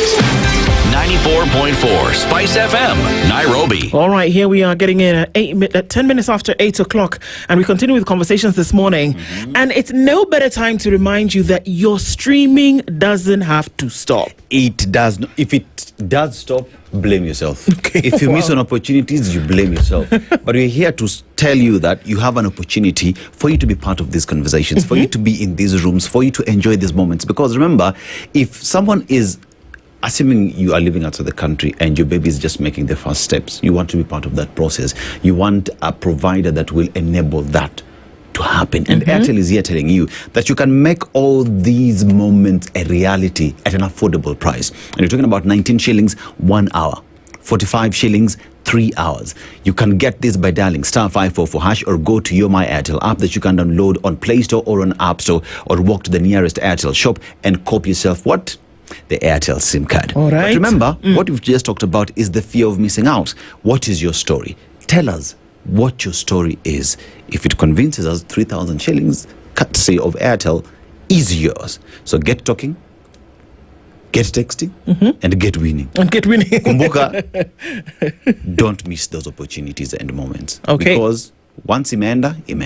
And that's what you want to be, on the side whereby you are winning. And speaking about winning, you know what? When is the last time your everyday payments actually paid you? Actually paid you back? Like, you're spending money, and then somebody pays you back because you're spending money. It doesn't happen, my friend. Well, with the KCB winning card, every pay takes you closer to a major win. So here's what you're going to have to do. Use your KCB debit, credit, or prepaid card whenever you pay for shopping. And you pay for shopping, whether you're going to buy groceries, you pay, you could win. Whether you're going to buy fuel, you pay, you could win. Whether you're shopping online, you pay, yes, you could win. Weekly winners walk away with 10,000 shillings.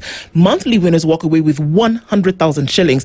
And the grand prize is a holiday getaway to Zanzibar for two, complete with flight accommodation and unbelievably exciting excursions. So paying with your KCB card is fast, it's secure, and it is rewarding. So don't just shop. Shop smart and win big. The more you pay with your KCB card, the higher your chances of winning. So use your KCB card today, the winning card, because KCB is for people and it is for better.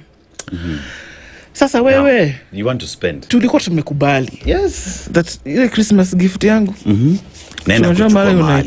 Right? But now let me just give you a little bit of history. All right. 42 years ago, there is a mall that was established in Kenya. We're talking about Sarit Center. And I've been in the business of making Kenyans happy every other day. But during this festive season, they've done something that is really, really important. You know, we have Mr. and Miss Santa who are there to give you all the promises. You see, even that gift that you're talking about, Mr. and Miss Santa will ensure that you sit on that lap and they give you your gift because you have been a good girl here. All round. All round, right? Yes. And here we are talking about the Maasai market that is there where you can go and get yourself gifts. You know, these are, and all the other shops that are there that will bring you the Christmas spirit and lift you up during this time. Sarit is telling you, walk in, enjoy, spend, and get to win. Enjoy these moments. Only where? At Sarit. What are you waiting for? Remember, 42 years into the business of making Kenyans happy. Where else do you want to go other than this Sarit? Fantastic. You know what? It's also never too late to get into a plan. You're at a weekend barbecue, which we know that there'll be many of those this Christmas season. Someone is talking about their next investment. Another is talking about their retirement plan. And you're just there with your plate of nyama thinking, ooh, so now what's my plan? Well, ICEA Line makes it easy to start. It's never too early. It's never too late to start. ICEA has a plan for everybody. What's your plan? ICA Lion is asking, what's your plan? And you can actually make it happen. Insurance and investment options that help you grow, protect, and plan with confidence. ICA Lion is helping you secure your today and build your tomorrow. So my question is, what is your plan? If you don't know, you can actually get the good folks at ICA to help you out to figure out what that is and how you can get on the path towards a secure future. Donge. Kabisa. Thank you very much, please. All right. So, this Christmas season, we already know that I even saw yesterday. I saw a video of somebody, she had already started eating. And she said, you guys who are still in Nairobi, what are you doing there? What's your problem? Why are you people left Nairobi? I was just checking the other day, my nieces and nephews at home. And guess the greatest responsibility?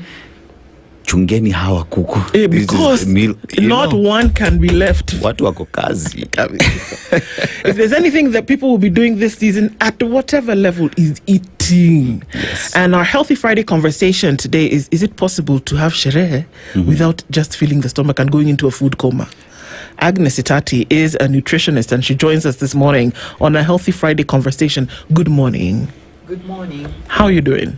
I'm Well, thank you. And how are you? Fine, thank you. Yes. It's good to see you.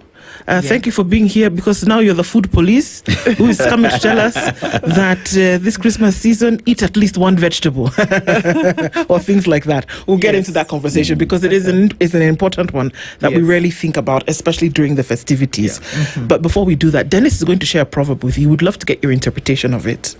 Agnes, before we even get into the proverb, one must say you have a beautiful smile. Thank you. Just so it's out there. But let's go to the proverb. Our proverb today has been shared by Mr. Kiari, one of our listeners, and we've picked that in order to just share, because we give homage to the people who make us come here every day, Kenyans, And this is what he said: whoever stops his brother from becoming a king also stops himself from having a king as a brother. How would you interpret that? Whoever stops his brother from becoming a king stops himself from becoming a brother to the king. Well, I think in life it is important to support each other and to be happy about each other's growth, because it is in doing so that we also get the same favor back. So if I support you, or if someone supports me, to succeed in my endeavors, then I'll definitely value that person and ensure that they're next to me all the time. So by so doing, if I become the king or the queen, then they will be the brother or sister to the king or queen. And the benefactors at that. Yes. Absolutely. Yes. It is. So you can choose. Yes. So when we look at culture across the world, there is no culture, and I just looked up this, there is no culture that celebrates without the inclusion of food. Yes. Nobody has a celebration without food. Yes. It doesn't matter what it is. And even in times of mourning, there is a food factor that will bring people together. Yes, exactly. Right? Yes. So this food plays a role in anything that we do. Whether we're celebrating, we even have people who, what do they call it? When they're depressed is when they eat. They eat more. It's called, there's something called, it's called, it's something dependent. Stress eating. Thank you. Stress eating. Yes. So this food is a part of our everyday existence. Yes. But then we see that we raise it a little bit when the festivities come along, like Christmas and getting into the new year. Yes. And that people, if you go to the supermarkets from like tomorrow, going into next week, you will stand in line as though we're waiting to measure our eye to get 7,500 shillings. But we are also saying that, is it possible? Because it's common. Agnes, it's 3 days. Yes. Let people just eat and just be merry, and then see they'll eat cabbage later. No? Well, food, of course, is part of our everyday living. Okay? And you find that what determines what one eats depends on either the geographical location they are in, their economic status, their social status, their health status, and so many other factors. And, food performs different functions in our body, other than keeping our bodies healthy. But food also has an effect on our mood, such that, there are certain kinds of foods that you eat and they'll just elevate your mood. And there are certain foods that, or maybe a certain way that you eat, and it kind of like lowers your mood and so on and so forth. So food has relationship with culture. So there are those foods that are commonly eaten during festivities. Either because maybe they are rare, you cannot afford them on a daily basis, and therefore they would be eaten during certain events or festive seasons.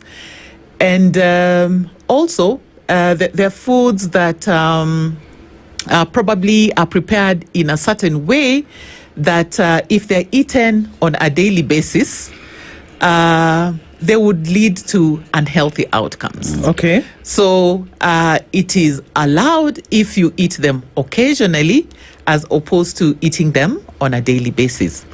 So during the festivity season, of course, there are those foods that are commonly consumed in our Kenyan context. Yeah. Like, for example, of course, pilau will never ever miss on any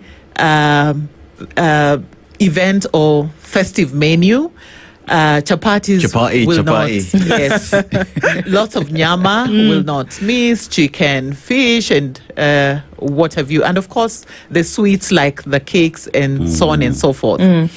But however, if you look at the way these foods are prepared, for example, if it's chapati, the chapati, for example, is prepared from that which is commonly liked by most people, from white refined flour.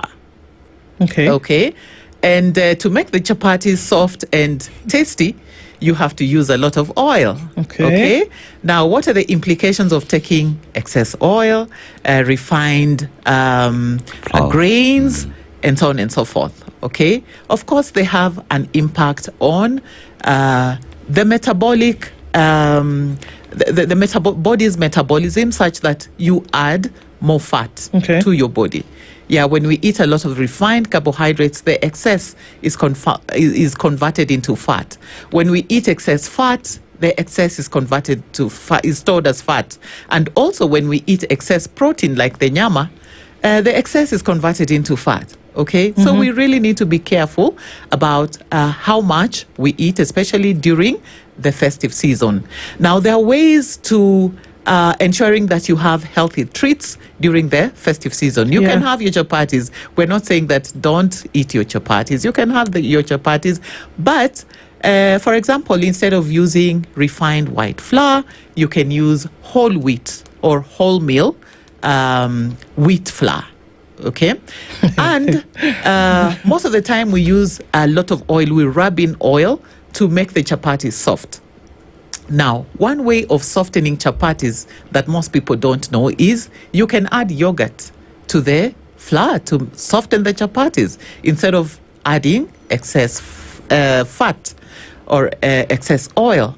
Now, if we look at a meal like pilau, it is commonly prepared with meat. Okay, they fry the meat with a lot of fat. Okay, so that fat enhances the flavor of food. Yes. Okay, and also the taste and feel in the mouth. Now, you can make healthy pilau by incorporating vegetables. Okay, not sukuma wiki and spinach. No, I'm not talking about managu. Now, there are very healthy vegetables that most of us might not be aware of. Like, for example, green garden peas, French beans, courgettes, carrots. You just make salad bus instead of putting it in the pilau. No. Let it be an option. Well, you can have, remember, there's a place for vegetables. Yeah. Remember now, this pilau is a starch. Okay, this pilau is a starch, so it's a source of starch. But you can enrich it further by incorporating vegetables in it. So when you incorporate the vegetables take the place of the starch. The starch is higher in calories as opposed to vegetables. So you'll have a healthy pilau meal, that has vegetables. Remember when we started the show, you told me vegetables is one of the culprits that most people do not like eating, especially during the festive season. You can chew on a head of cabbage at some point. But I'm telling you, when that pilau is prepared with the carrots, and you will not even realize that there's a vegetable in this meal, because already the flavor of the pilau, it's the flavor of the pilau that people like. Okay, so what is in there people might never ever pay attention to it. But as a nutritionist, I'd look at what are the ingredients in this pilau. Are they healthy or not? Okay. People will tell you that pilau you're talking about is pilau from the mountain and Njeri. not pilau from the ocean. It is how you prepare the pilau that is important. Yeah. Yes, it is how you prepare the pilau that is important. And also use of fresh herbs like garlic, ginger, coriander, and so many others. There are very many herbs that can actually enhance the flavor of our foods. And most importantly, now during the festive season, if we want to ensure that we do not overindulge, it's the mix of foods on your plate and the how much. Okay, just knowing, like now, when you are serving food, you have a buffet of about 20 different types of food. First and foremost, in any buffet, we'll have foods categorized in 3 major classifications: the starches, the proteins, and then the vegetables and fruits. Okay, now those are ingredients or components of a healthy meal. That you must have a starch, you must have a protein, and you must have vegetable and fruit, within a meal to ensure that you have a balanced and healthy meal. Now, to teach people how to eat healthy during the festive season, we use the plate model. You'll use a plate to serve your food. Okay, so we tell you on that plate, divide it into half. Okay. Then divide one half again into another half, so that you have one half and two quarters. 2 quarters, right? Now, what food goes into the big half and what food goes into the other 2 quarters? Okay. Now, when you start with the starch, one of the quarters will take up the starch. So you can have whatever starch that you want, even if there are 3-4 different varieties that you wish to have, so long as they do not exceed that quarter portion of the plate. Okay. Then you move to the proteins. Okay. The proteins again take up the other quarter of the plate. You can have as many variety of the protein as you want, so long as they do not exceed the quarter of the plate. Then you move to the vegetables. Now, vegetables are to occupy half of your plate. So you can have your salads, you can have your cooked vegetables, and so on and so forth. Yes. Many Kenyans. How big is that plate? That's his question. Sorry. Leave alone even that. Yes. Many have waited for this festive season to marry, right? With their family and friends. It's an opportunity, like I was telling you, at home, my nieces and nephews. Yes. They're looking after kitoweo, mboga. Unajua mboga ceases to be vegetables during festive season. Mboga ni nyama. It depends ni gani. It's just the difference. But you see, many, pretty much, let's just be real, right? A lot of Kenyans today will look at, I'm going to enjoy myself. So a single plate will be full of proteins. Kuna nyama, so nyama ni ya ng'ombe, ya mbuzi na kuna kuku. And then unaongeza pia African sausage, muturai kwa hapo ndani. And then the other plates now will have the starches, right? So your pilaus and everything else will be on another plate. So you have 2 plates already, and maybe a third one if I feel like having a slice of cabbage, which would now be that quarter. That is the reality on ground. But let's speak to this kind of eating that I've described and what that does to our body, so that people understand why you have a single plate and not 3. And in this plate you have 2 quarters, where 1 quarter is where 1/2 is divided into 2, and the nyama that we're talking about is that single quarter. Yes. Okay. The eating that we do, what does that do to our body, and what are the effects when it gets to January? Because we say boga ni January. Yes. In life, things have to be done in moderation. Even food has to be eaten in moderation for it to be beneficial to your body. Our bodies require different types of nutrients, in order to be healthy. Okay? And of course, now, as a nutritionist, I translate those nutrients into now foods. I just advise you that on a daily basis, in a healthy meal, okay, ensure that maybe you have some starch, you have some protein, you have some vegetable, and you have some fruit. So first and foremost, I think it's important to educate populations on what a healthy diet comprises and what healthy eating comprises. There's the healthy diet and there's the healthy eating. The healthy eating is about ensuring that you have 3 meals per day. You do not skip meals, okay? And secondly is that at every meal, there has to be balance and moderation and variety, okay? Because foods are required, or nutrients are required in certain quantities every day. Whenever you have an excess of anything is harmful to the body. Like, for example, if your body just requires, let's say, 50 grams of fat in a day, okay? And then the food that you consume actually provides 150 grams of fat, okay? Now, what your body needs is just that 50. Now, the excess, okay, 100 grams, okay, is stored as fat, okay? And where is it stored? And it's not only fat that is stored as fat, but also when we eat excess carbohydrates, what the body needs to provide for its energy requirements, okay, it will use that, and then any excess that you have taken in will actually not come out at waste, but it will be converted and stored as fat, okay? Again, when we eat protein, meats, okay, people know that proteins build the body. Yes, so what the body requires for building and renewing the cells, it will utilize that, and then the excess will be converted into fat and stored in the body. Where is this fat stored? You'll find that most of this fat is stored around the body organs, around your heart, around your liver, around your kidneys, okay? And then also around your fat cells, okay? And the fat that is stored around your organs is very dangerous fat, okay? Because that is the fat that now predisposes us to heart diseases, cardiac diseases, okay? Some of that fat, because the fat is in food, it will be digested and assimilated into your blood system, okay? As, remember, the blood transports the food nutrients into the body cells.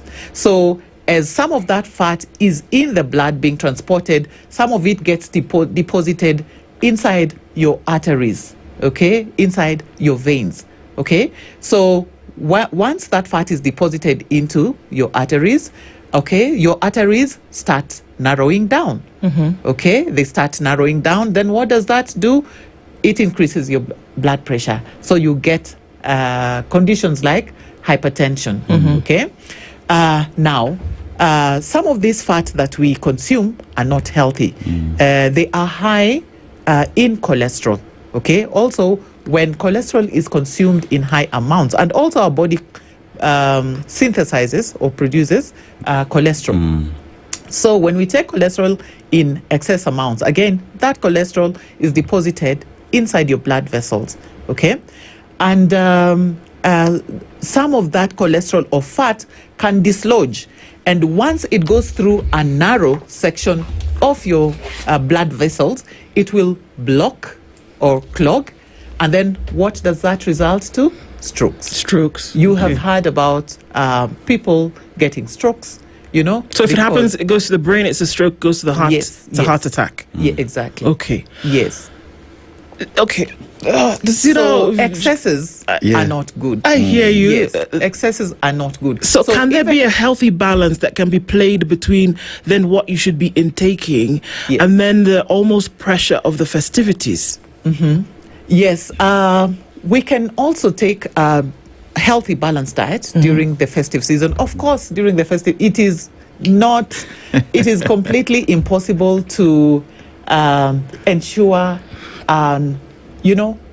balanced, a healthy, balanced diet throughout. We shall indulge, okay?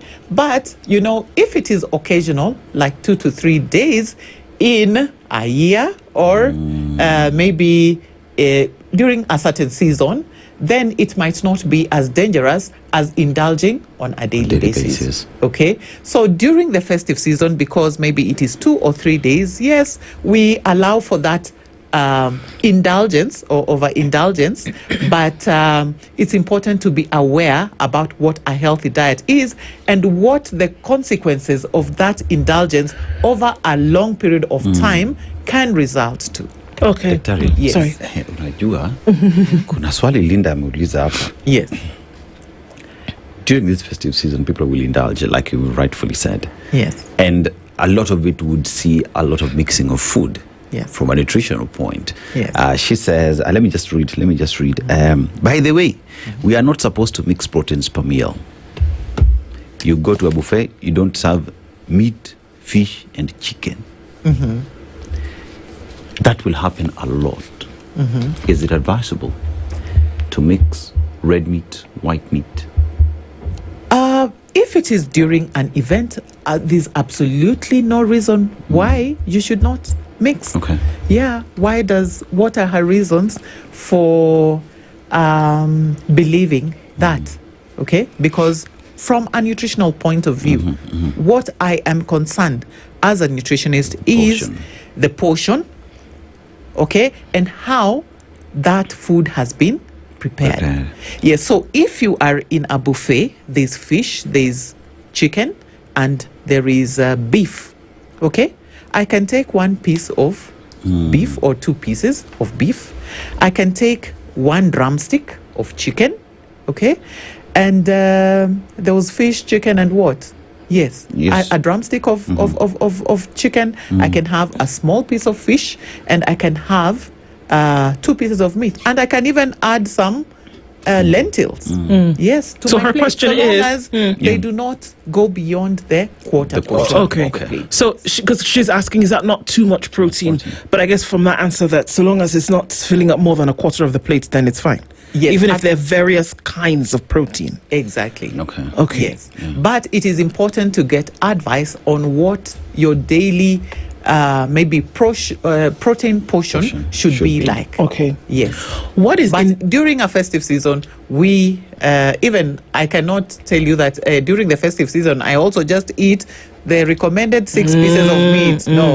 On Christmas Day I will overdo it, but with the knowledge that I have overdone it, and therefore maybe in the new year I have to start burning the excess calories that I gained during the festive season. New Year resolution. Yes. Of course, as they normally come. Yes. So what causes indigestion? Well, indigestion can be caused by different factors, okay? It could be disease related. Okay, a dysfunction in the body.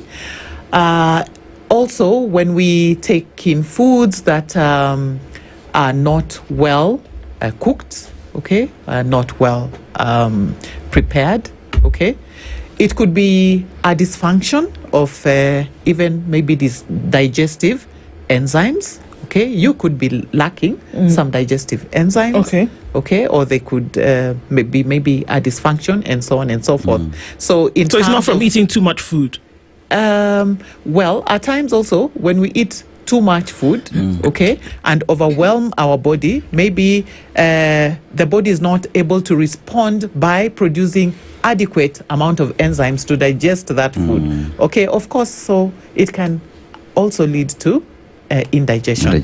Yes, but that is not the only common cause of indigestion. There are also other health factors as well. You mentioned about the foods that we eat that we eat cholesterol pretty much. So one would ask, what's that? So which are these foods that we eat that has cholesterol? Because we know the body also produces its own cholesterol. Yes. And there is the other question on during this festive season that those who will hide behind, I spoke to my nutritionist and they asked me to be purely on carnivore diet.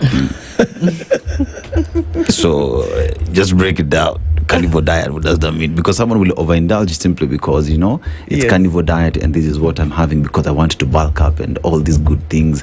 Then there is New Year when I will then use the protein to go to the gym and lift. But is that healthy? That's the question. Okay. Cholesterol is found only in animal fat.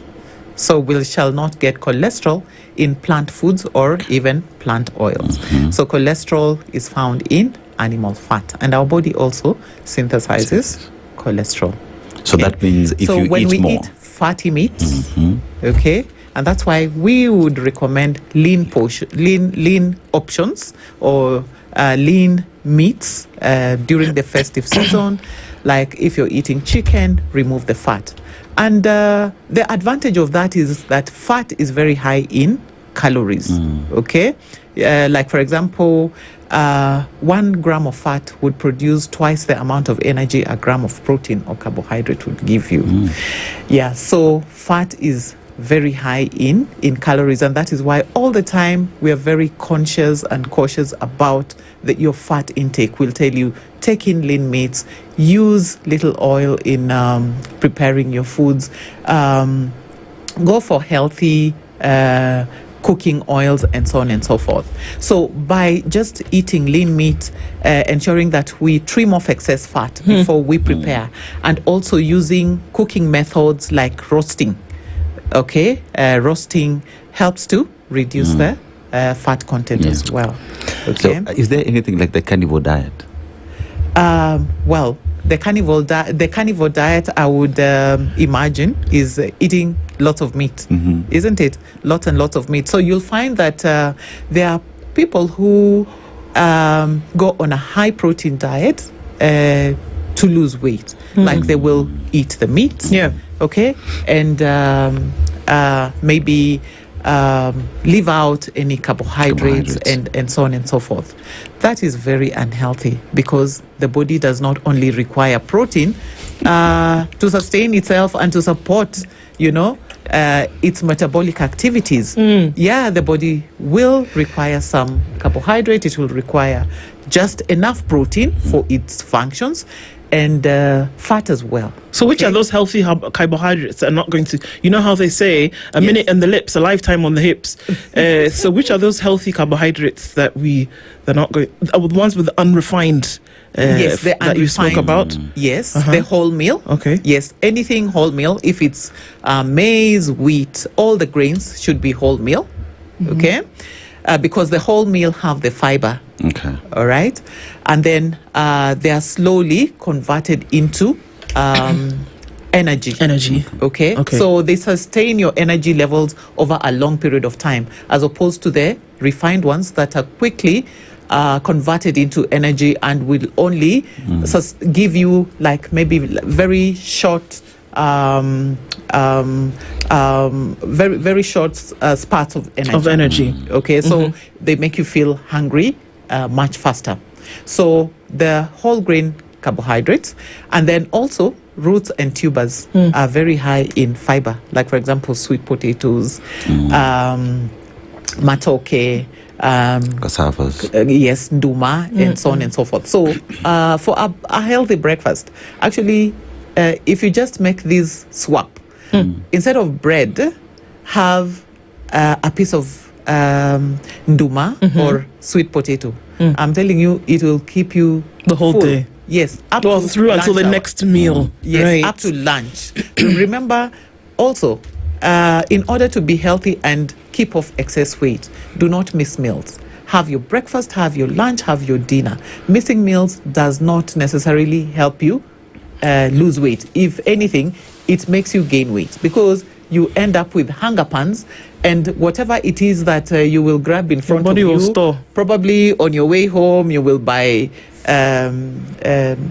some peanuts that these vendors come selling on the road. They'll be selling crisps, and when your eyes see those snacks, that is what the body wants, because they want a source of quick energy, because your energy levels are down. So number one, in trying to ensure that we do not gain excess weight, even during the festive season, make sure that you start off the day when your body is well fueled, by ensuring that breakfast is your heaviest meal of the day.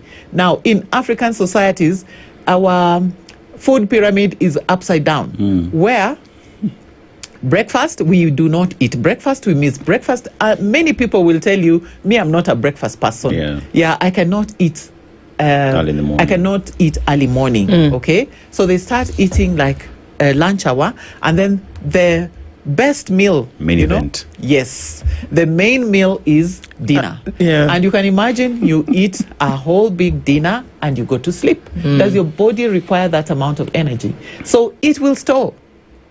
So the body stores more if we eat a heavy dinner as opposed to a heavy breakfast. So instead of eating that food for dinner, in fact, I advise my clients, eat that food for breakfast. Breakfast, eat to your fill. Jazza your plate. You can even have your rice, your meat and vegetables for breakfast, or beans for breakfast. And as the day progresses, reduce the food portions, because you need less energy as the day progresses. You need more energy as the day begins. Okay. One issue that comes up to a lot of people is, I just listen, because in as much as we're having conversations around the festivities, Healthy Friday conversations allow us to look into issues that are real. And we talk about 3 meals a day. That is not the reality for a lot of people in this day and age. 3 meals a day is a dream, kind of like Singapore. But anyway, we're focusing on food. Yes. And also the ingredients that are used to cook. We're looking at a mini economy whereby even cooking fats and things like that are stored in little packets. But rarely are we looking, it's not even rare, never is the nutritional content of those things being looked at, because people are using what they can for sustenance and nutrition. What they can, not what they desire to do. Nobody's thinking, okay, does this thing have trans fats, polyglyceride? Nobody's thinking that. Exactly. People are thinking, will it fry the onions and the tomatoes to do the sukuma wiki with the ugali? Yes, done. That's what we are thinking about. Nobody's thinking about these other things. So unfortunately, that the health conversation, the healthy nutritional conversation, takes a back seat, and survival is in the driver's seat. How is there a place where this conversation can start to be? Yes, I think we need to start talking about our health, okay? What we eat and how it affects our health. Even in those small economies, it is possible to ensure that they have healthy food options, okay? And maybe what leads to this unhealthy eating and just getting, food to fill the stomach is also ignorance, lack of knowledge. If we invested in educating populations on prevention, nutrition, healthy eating is about preventive health. It's actually preventive health. That we educate populations on what they should eat in order to be healthy. And we also need to demystify, these misconceptions that healthy foods are expensive. Okay, healthy foods are not expensive. Most of the healthy food varieties are those that were traditionally consumed in our communities. But now, because of modernization and civilization, we think that those traditional foods, are what? Are not fashionable, okay? Not modern. So we associate deep fried foods with modernization, okay? Whereas now the healthy foods, by the way, like sweet potatoes, arrowroots, matoke, and so on, how are they prepared? Boiling. Do you need fats, really, to prepare food? Yes, all you need is water, isn't it? And you have your food there. You don't even need to add anything to the sweet potato. It already has its natural sugar. And it's a very healthy source of carbohydrate. It has fiber, good complex fiber. It has, energy that is slowly released into the food system, okay? Like, for example, the sweet potato is a very nutritious food, even for diabetics, okay? Many people would even maybe shy away from it just because it is sweet, and they think that now that the sugar in the sweet potato is the same as the canned sugar, which is not the case. Which is not the case. Yes, Okay. Yes. So healthy food options are not expensive. If anything, they are very, very affordable.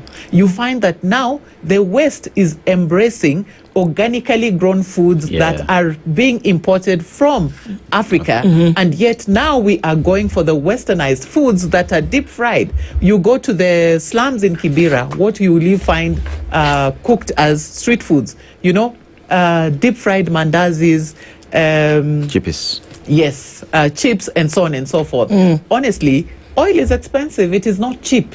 Yeah, instead of deep fat frying that potato, if I don't need to, fat comes at a cost. I can just boil it and I have my very nutritious potato. Okay. Yeah. So now we need to educate populations that now. I think if you support us as nutritionists, okay, and providing such platforms for us to educate communities on healthy eating, then we shall succeed in making our populations healthy and appreciate, what healthy eating is, so that even during festive season, I don't have to go and heap my plate with a lot of meat and so on and so forth, okay? Because they have the knowledge on what that excess intake has, the effect it has on their health. You see, Doc, in all these that we talk about when you're preparing food, so there is the edible oils that we talk about, right? Yes. And many, even our listeners here are asking, which are these healthy and safe edible oils that one can jump on? I know olive oil has been flaunted there. I know for a fact that we have the production of oil from sunflower oil and all that. But which are those that one would say is affordable for Kenyans that they can jump on board? Yes. Okay. Like one of the most healthy oils we have, even in Kenya, is coconut oil. We have a lot of coconuts from the coast. Okay. And that coconut, the coconut oil can be processed and made available and affordable in the whole country. It is one of the most nutritious, healthy oils for the heart.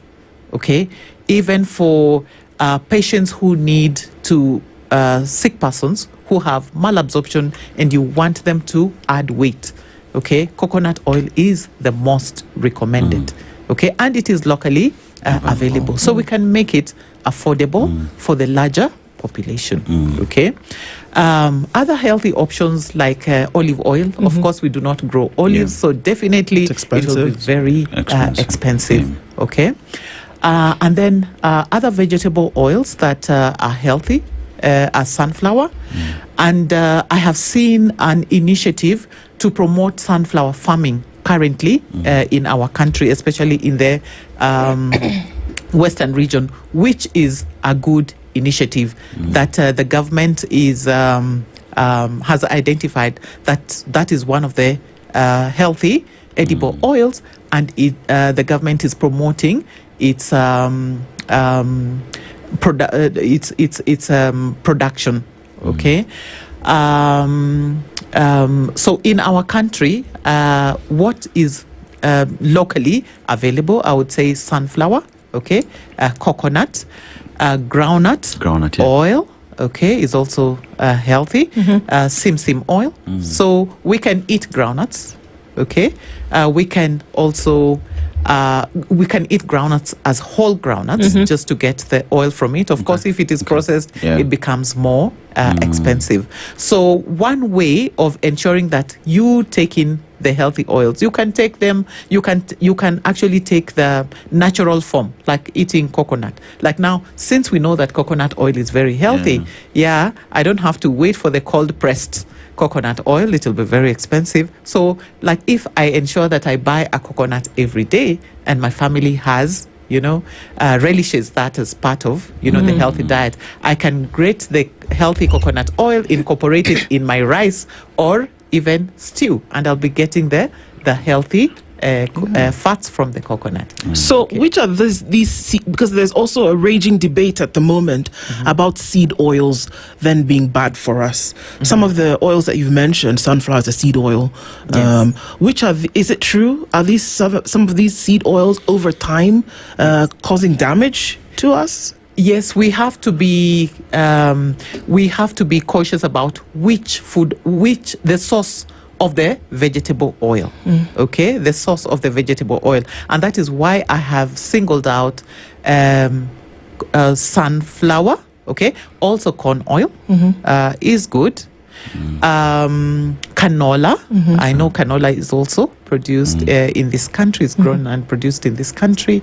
Canola oil is good. Okay, so if we are not aware about the source of vegetable fat, okay, just oils that are branded vegetable oils, we do not know the source, okay, because the variation in the structure, they vary according to the source.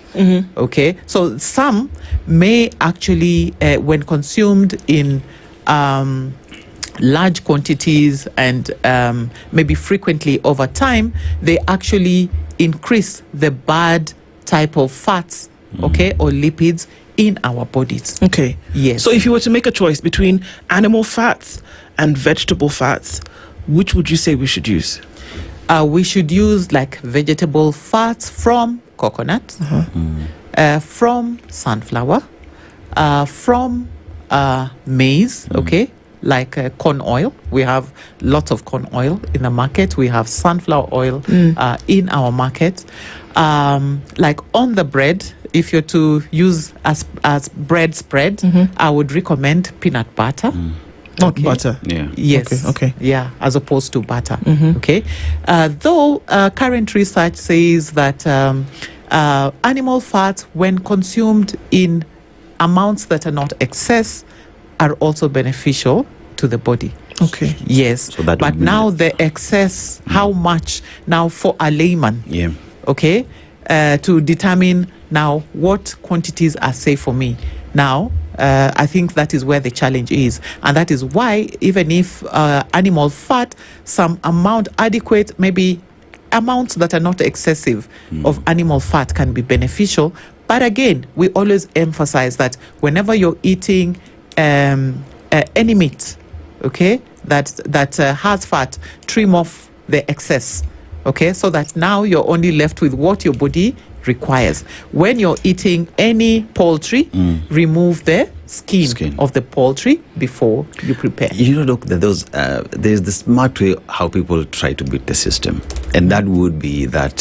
So I will have my chicken, and how I would want to beat the system, or the advice that you're giving is to use the oils that are coming from that chicken. So I'm not adding extra oil. I'm just, once the thing is on the sufuria and it's fries itself, and that is what I'm using. If it's a fatty say beef that I've bought, I'm using its own oil to cook itself. And one would say it works because I'm not adding extra oil for me to cook. Does that make sense? Or is it just a way of mainly trying to beat the system, but it is not healthy for them? What would be your advice? Yes. Actually, what is most important is to consider how much fat that meat has. Like, for example, if you have a kilo of meat, okay, and half a kilo is fat, honestly, that is too much fat, excess fat. Maybe that is fat that should be consumed in a whole month, other than at one meal by a family. Okay, so it is not that just because this is fat that is part of the meat, then it is healthy and it is not excess. Remember, chicken has skin which has fat, and yet we tell you remove the skin of the chicken before you prepare it. Why? Because the fat in it is excess. If you eat the whole of maybe the skin of the chicken on a drumstick, you will end up consuming excess fat. Okay, so, and fat is very light. Like, for example, if your daily intake of fat is 50 grams, for example. Okay, and maybe that skin of chicken weighs around 80 grams, and you have not factored in maybe the fat that you're using on your bread, the oil that you're also that you'll also use to fry your vegetables, the fat that is in the milk that you're consuming, in the 3 meals that you will eat in a day.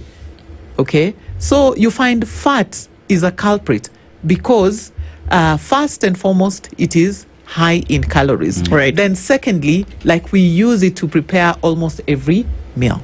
That is why people end up consuming excess. All right. Yeah, so you'll find, as one would ask, why is it that the Maasai eat a lot of meat and yet they are lean? Isn't it? Yeah, remember, Maasais are nomadic in nature, so they will eat that meat, okay, but they will walk long distances grazing their cattle and looking for pasture. So they end up burning the fat. Excess. Yeah. Well, I mean, it's something to remember, definitely going into the festive season, but then also further beyond that, also for life. And that's why it's important that we have these conversations. Our Healthy Friday conversation today has been nutrition around the festive season, but then interestingly enough with nutrition, Agnes Tati has beyond that and into how you can actually make it work for life. Thank you so much for being here this morning with us. And we come into more conversations after this, but a good one to remember even as you trot off to the festivities this weekend and then into next week at 9:01. Good morning. The latest news from around the world. 94.4 Spice FM.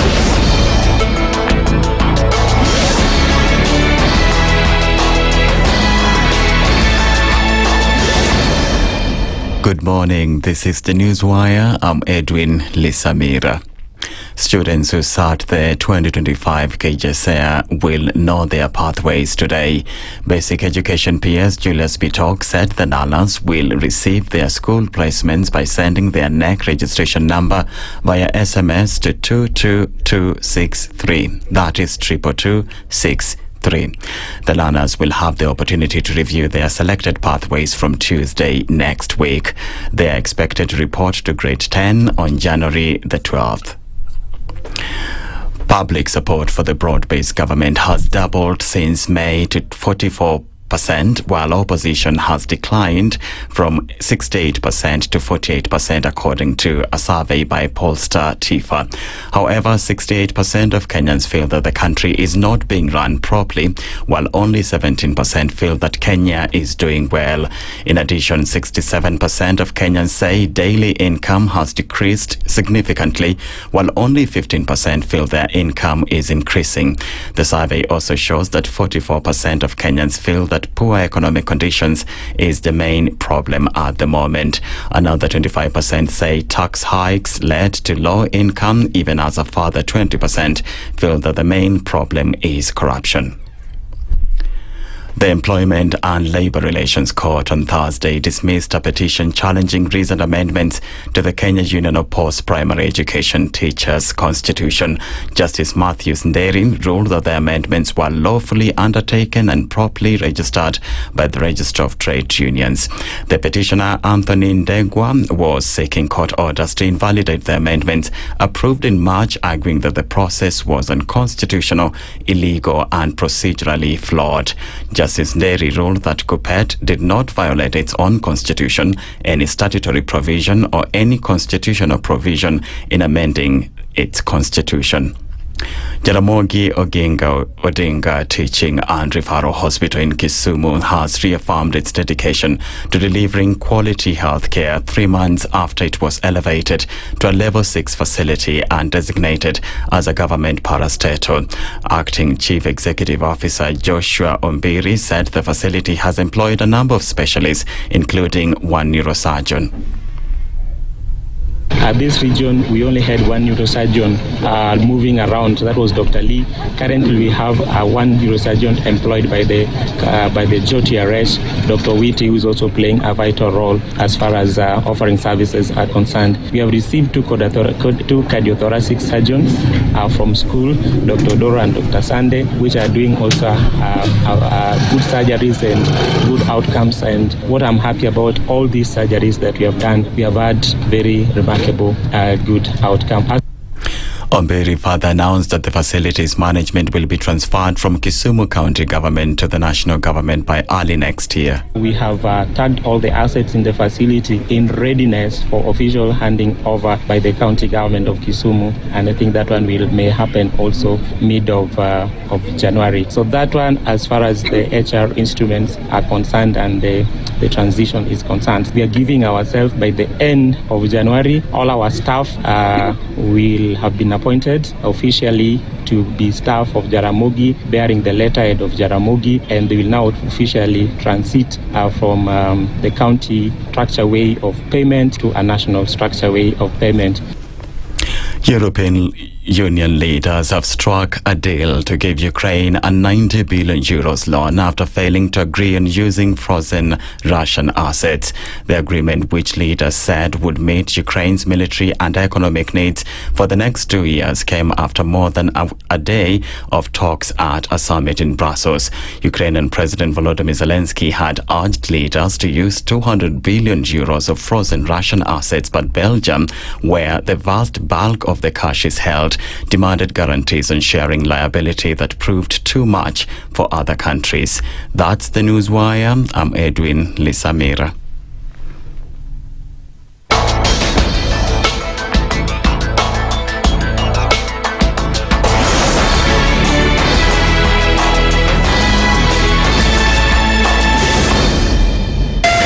.4 Spice FM, Nairobi.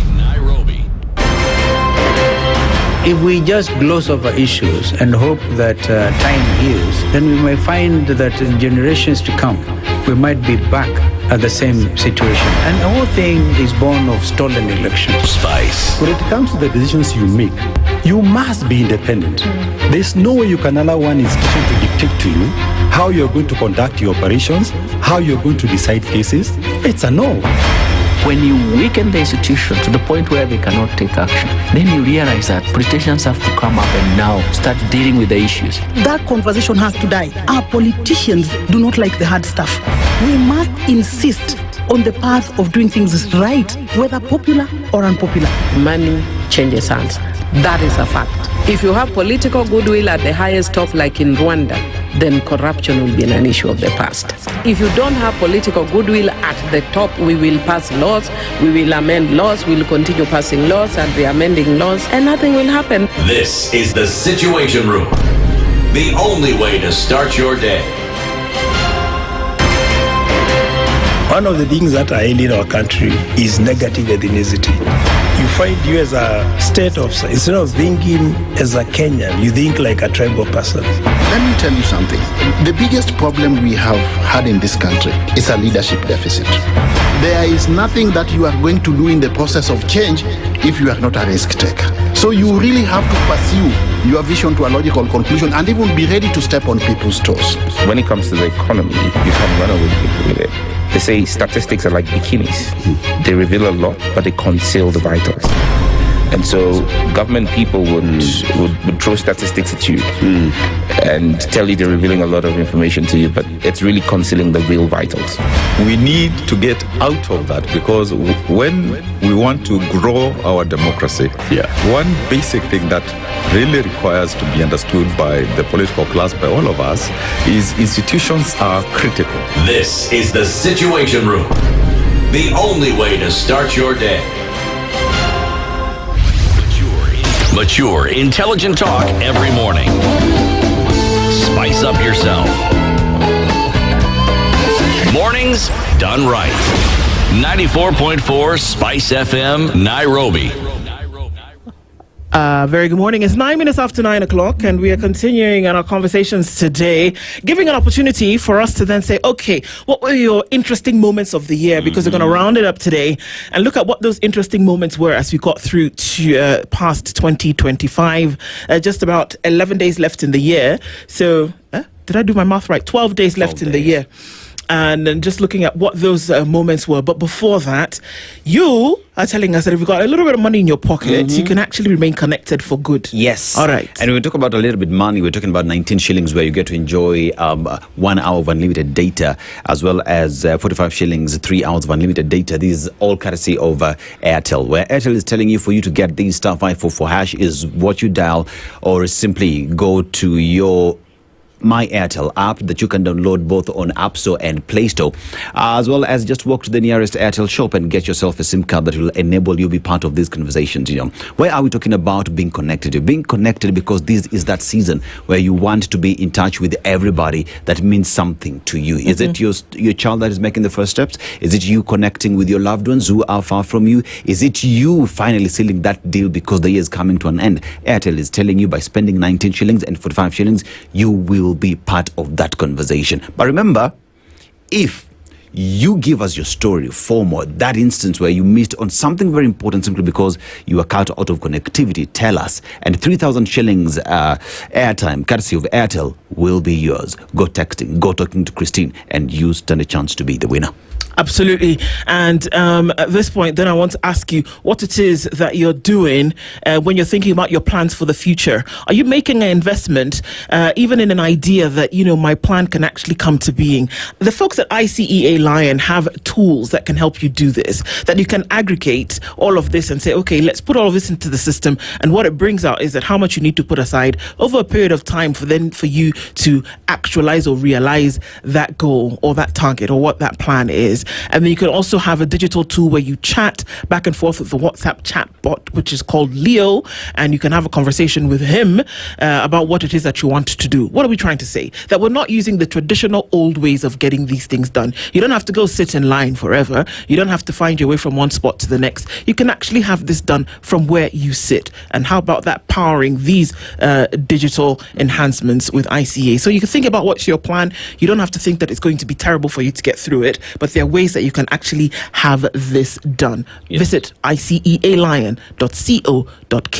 And speaking of visits, you need to visit the Sarit. Why? Because remember, for 42 years of its existence, it has made Kenyans happy. Has always been a center where Kenyans go to enjoy a good time. And now that we are in this festive season, Mr. and Miss Santa will be there to listen to your wishes. And if you have been a good boy, good girl, you have an opportunity to cop yourself gifts, you know. And we talk about places that you can go. We have the Maasai market that is usually at the Sarit, and you have an opportunity to buy that special bespoke piece for your loved one. So, and many other stores around Sarit Center that is telling you, come in, we are here to store you. What a better place to be this festive season. Ndu, your gift, Maasai market, iko ndani. Fantastic. And you know what I want you to do? Have you imagined that you could, you know how everybody's complaining, always spending money spending money all the time, chop money.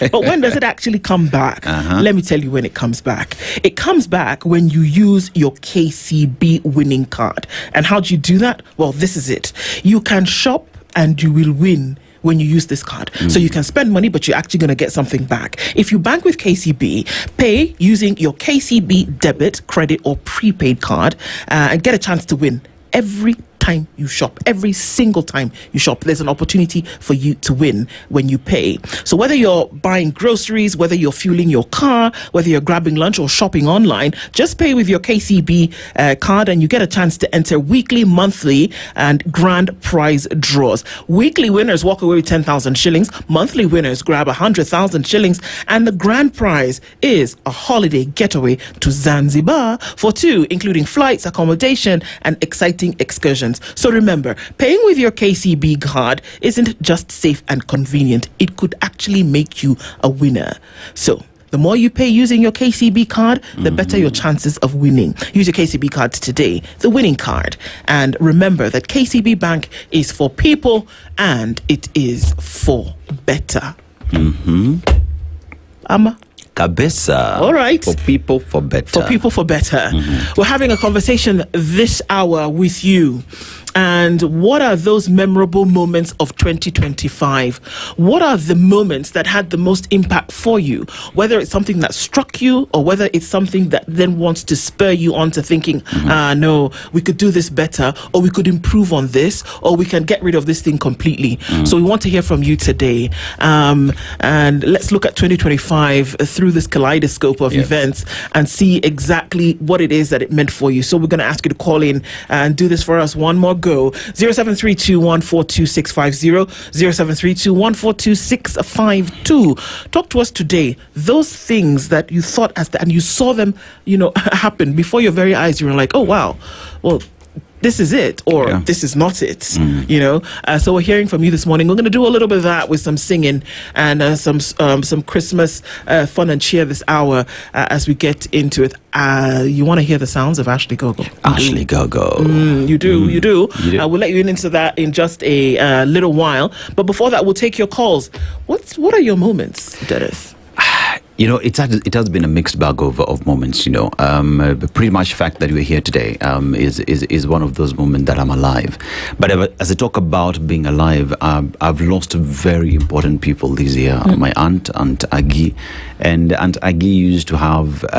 She had this store where she used to sell, I would say, the best chips I usually used to have. Nothing used to beat that, and just the loss of Aunt Agi that has left a void. I know it's hard for the family, but Inna Lillahi wa Inna Ilaihi Rajiun. And then I have my best friend Dennis Kidagisa that we buried last week. And let me give you a story about Dennis. After finishing college, Dennis approaches me and says, I heard you on radio and you sound really good, and I think you should do it. So it has been 11 years of knowing Dennis. He used to call me Punda because Dennis never used, if he wants to call you something, never used to call you Punda. He would just call you Punda, and he would, whenever he would call you, he would go, Niaje deno, uko sawa. And that is how Dennis always used to say hi to each and every single individual. My very first Sennheiser headphones, Dennis, because he was a flight attendant with KQ, he brought me Sennheiser headphones as a way of saying, young man, take these headphones, go do this thing, and do it well. I remember there's this radio that he had been given by his dad, and he never used it. So I remember when I visited him in his house, together with John Matalanga. Hi, John. And I connected the speakers in the house. It was a 5.1 surround. And finally, he got to enjoy that music that he had been given by his dad. And these are just some of the moments for me that I remember. I mean, we celebrate life. And Dennis Kidagisa, you're gonna be missed, man. Yeah, but other than that, again, I finally got to see Hamza walk. That's amazing. Yeah. And looking at those moments this year and just being able to remember some of those across board and what those were. When we talk about these moments, a lot of us already can then start to lean towards the political and say to well, there must have been moments that moved us, whether it was as nations or whether it was, as just people. And I think for me, my moment was a combination of many moments when I realized that people of nations are no longer satisfied with the status quo and are finally getting to the place whereby they will say and start to do things that matter. And it was the moment when I realized, it was this year, right about April, when I realized there is a shift in the atmosphere and that there is a time that is very near to us now that people are not going to take things as they have always been and are going to rise up to speak about them. And I think it was special because I said, for such a time as this that we're alive, he's telling me something to go or not go at the moment. But we'll hear from you in just a while. But just to also hear what some of those were from you as well. And we'll take some of those on socials as well. Our live streams on YouTube, Facebook, and on X. And our number is 0732 142650, 0732 142652. What made you smile 2025? Well, I think there are many smiling moments of 2025. good grief. When you want to remember one, then they suddenly kind of all disappear from you at the same time. So let's cheat and let me throw it back at you as I think of them. You know, it is that year, when you're getting here, I said I would want to do that one big interview, you know, and I had an opportunity to do two. You know, our former Deputy President, Rigathi Gachagua.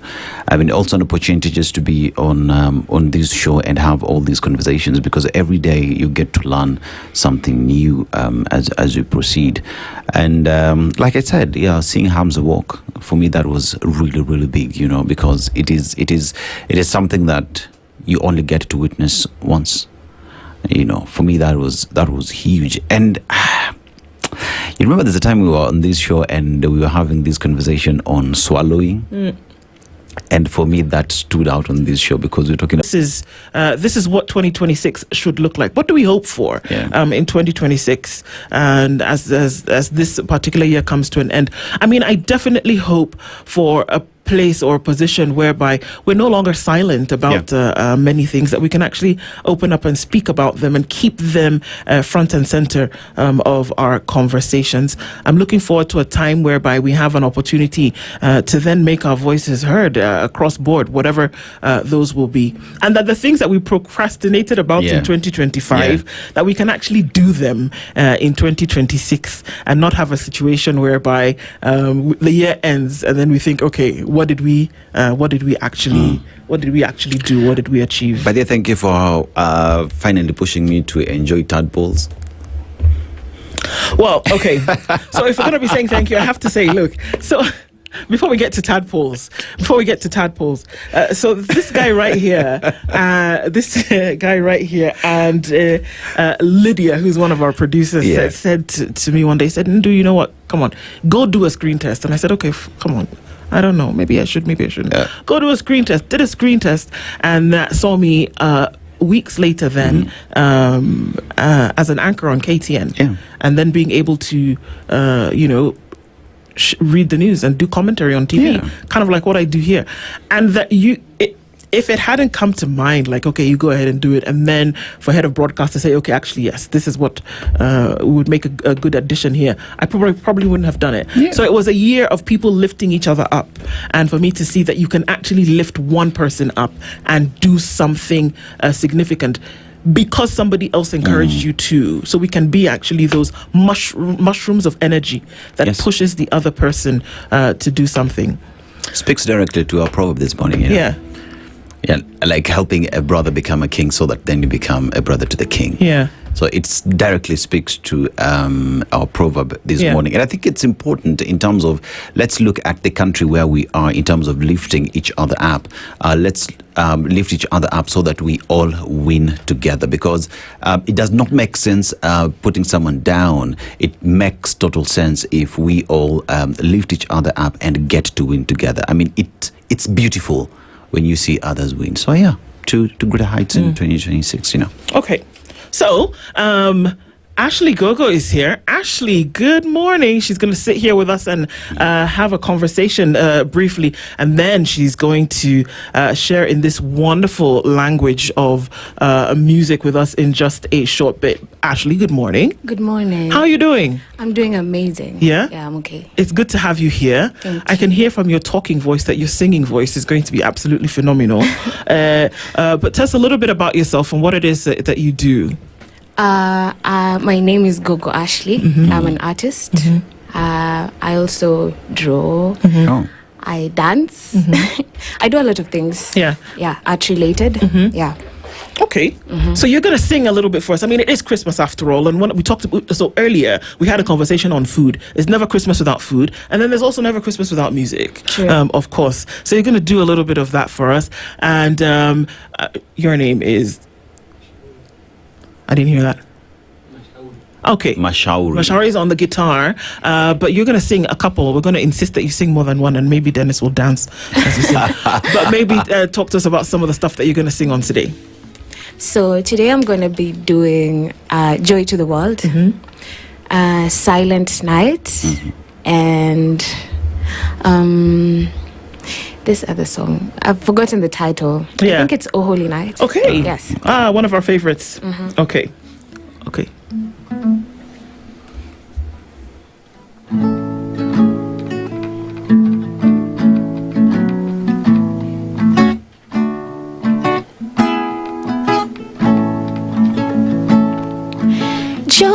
into the world, the Lord is come.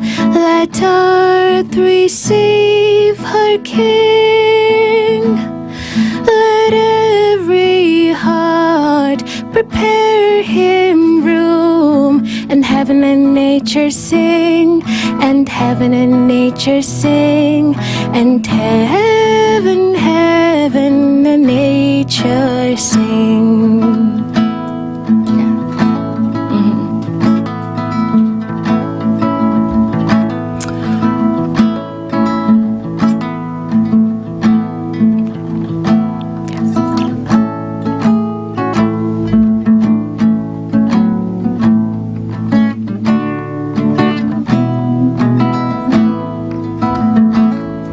So yeah, that's it. I mean, of course, there's going to be more, but I mean, of course. Definitely, it's something about Christmas hymns, Christmas carols, that when we hear them, it just does a little bit of something for us, that we can actually just come into that moment where, yeah, music then is able to collapse a lot of the things that we've probably been, sitting on for the longest of time. So we're going to ask you to go to the next one even now, because we're already enjoying it, and then you can't stop, and you cannot deliver it like Puriton or like tablets. We must now hear more. Okay. Yeah. Mm-hmm.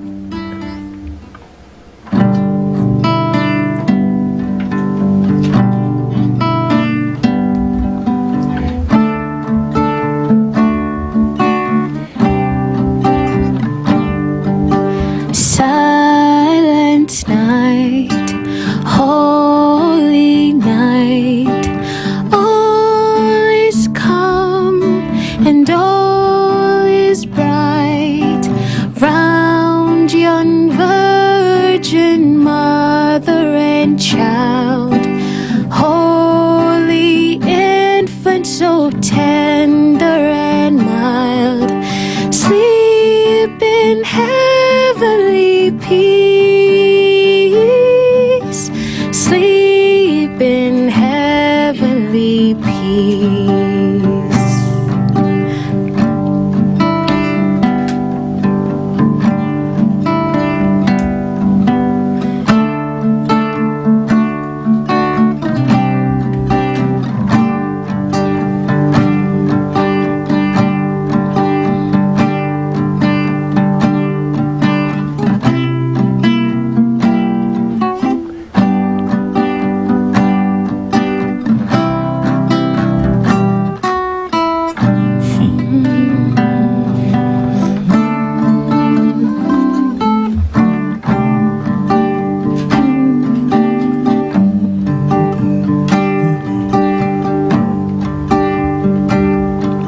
Silent night, holy night, shepherds quake at the sight round yon virgin mother and child, holy infant, so tender and mild, sleep in heavenly peace, sleep in heavenly peace.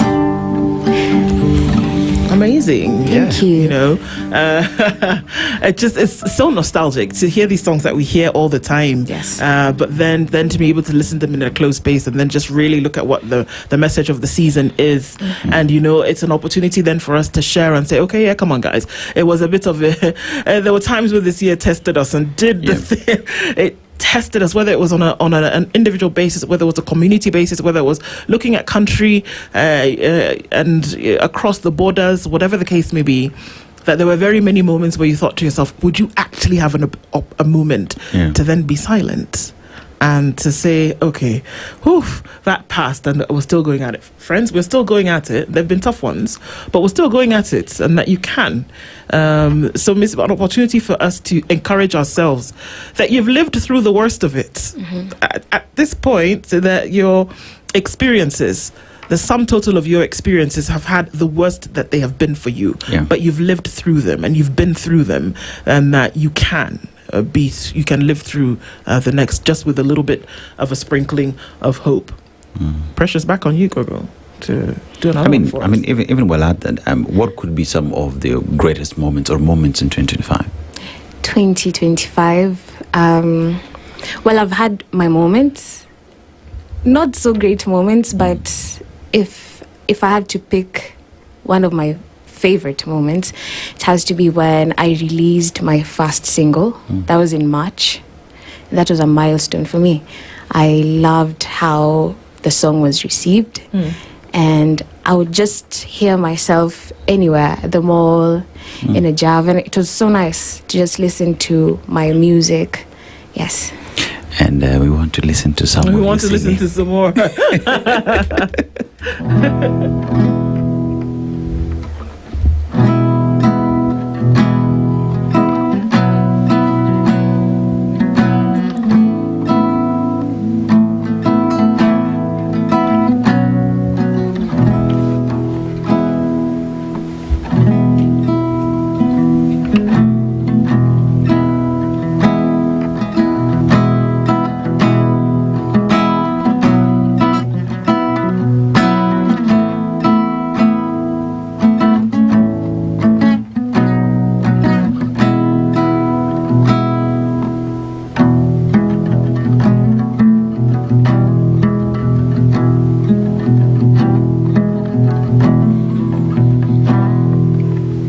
If you can change the key just a bit. Okay. Yes. Okay, so he'll do that, and then I guess he'll get into it, so we can hear the next one. Okay, sure.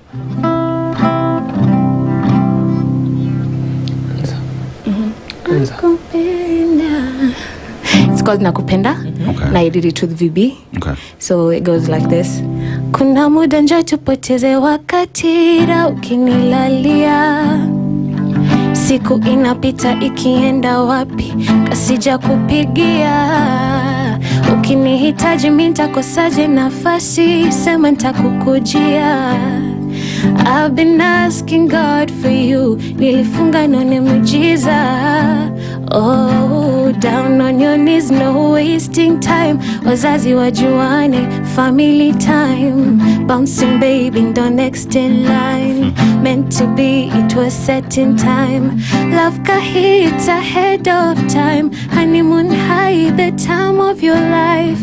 Promise will stand the test of time. Sadly, forever's not enough. Nakupenda kama nyama choma, soda baridi na kadonat. Nikiwa nao mi unona, my sukari. Nakupenda kama nyama choma, soda baridi na kadonat. Nikiwa nawe mi upona, dakitari.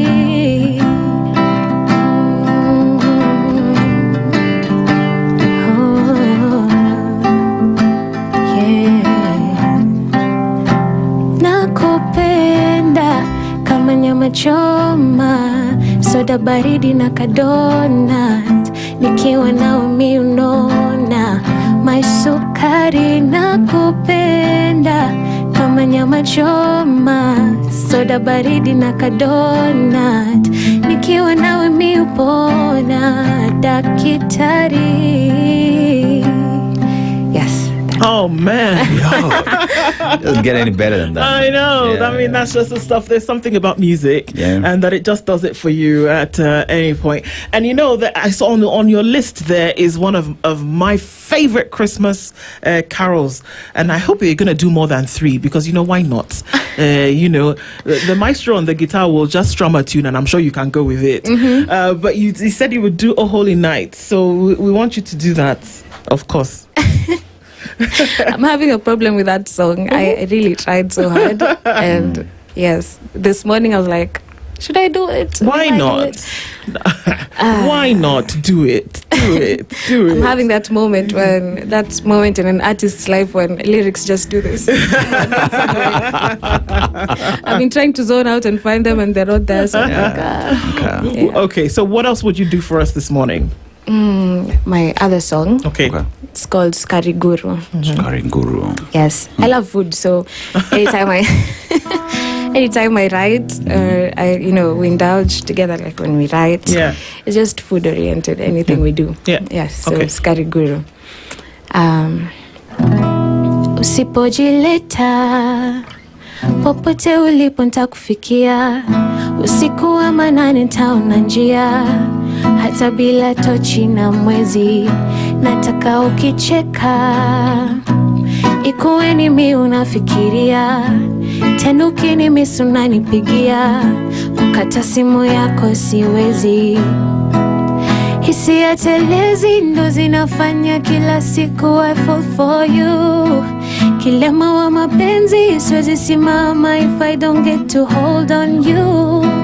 Wengine waliniita needy, but you understand my feelings. Mtu mzima siamini ushanigeuza mtoto boo. Utam, utam, tupu utam, utam, utam, tupu utam, utam, utam, tupu. Kionja ni sukari guru. Utam, utam, tupu utam, utam, utam, tupu utam, utam, utam, tupu. Kionja ni sukari guru. Sitajaribu kutoroka, hapa tuko kuna bamba tu. Why would I run from you? Nyumbani niwe my boo. Hauwezi kunichosha, mzigo wako nitaubeba tu. Nikitaka kupumzika nipe kifua, nilale bua. Ubavu wako ni mimi, amini uko na amini. Umekuwa na wengi lakini hujakuwa na mimi. Kwa ubavu wako ni mimi, amini uko na amini. Umekuwa na wengi lakini hujakuwa na mimi.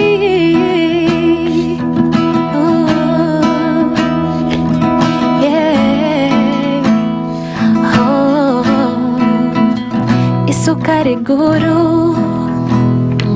Yes, Asukari guru. Oh, amazing! Do you write these songs? Of course, do you write them and then produce them, or what did you do with this one? Well, I don't really write them. Mm-hmm. We actually sit together and just talk. Yeah. Like we just choose a topic and just talk about what we want it to sound like, and we help each other write. Yes, so it's like a group setting. That's great. I mean, it's great that you're able to share. You see, what we've done now is that you've gone and got us addicted to your voice this morning. So it's not possible for us to just let you go, having just sang 4. And so even if you want to do Joy to the World again and add some of the other stanzas, and Dennis will join you and sing, or whatever it is that you want to do, or if we massacre your performance by joining you to sing this morning, we have insisted that you will continue and get us into the Christmas cheer. Even as we close this for today. I mean, we still have some time, but let's see if you can do that for us. So which ones will you sing? And just everybody wants to get into the chair today. Even the folks in the back room to my left are saying, you know what? Okay, let's go. Let's do this Christmas thing and break it with you today. Right? Okay. So which one is next?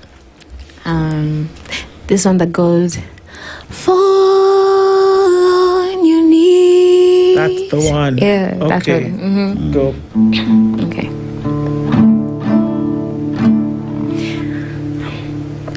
Fall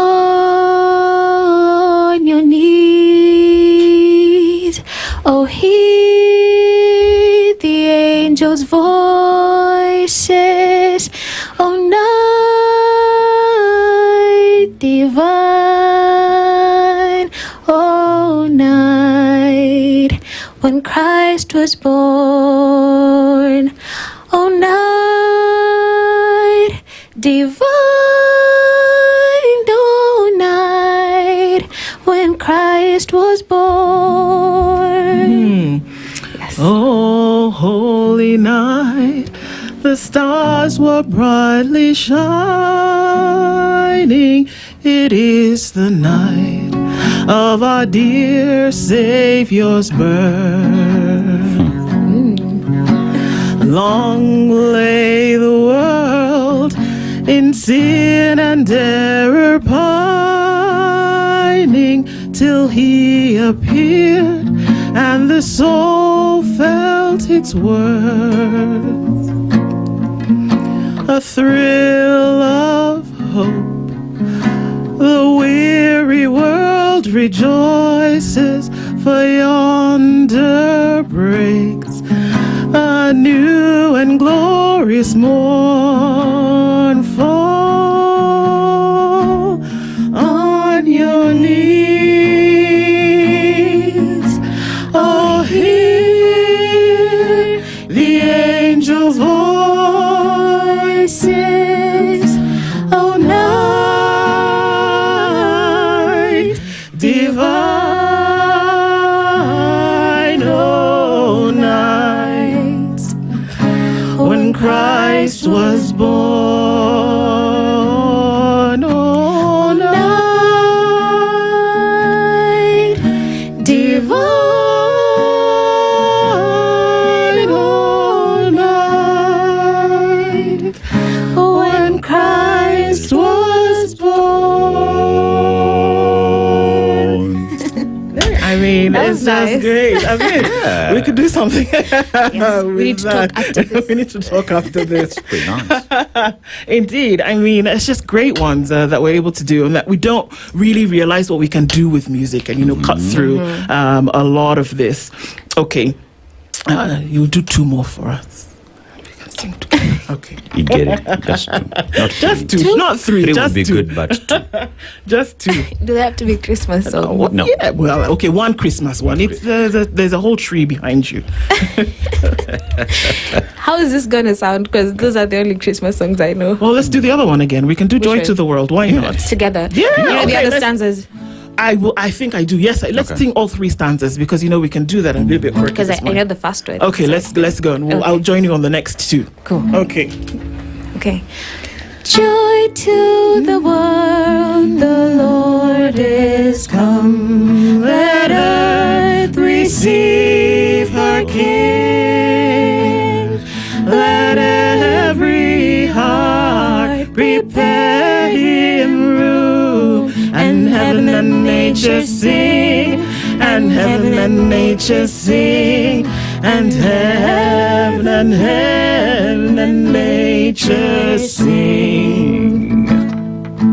He rules the world with truth and grace, and makes the nations prove the glories of his righteousness, and wonders of his love, and wonders of his love, and wonders of his love. Go back to Joy to the World.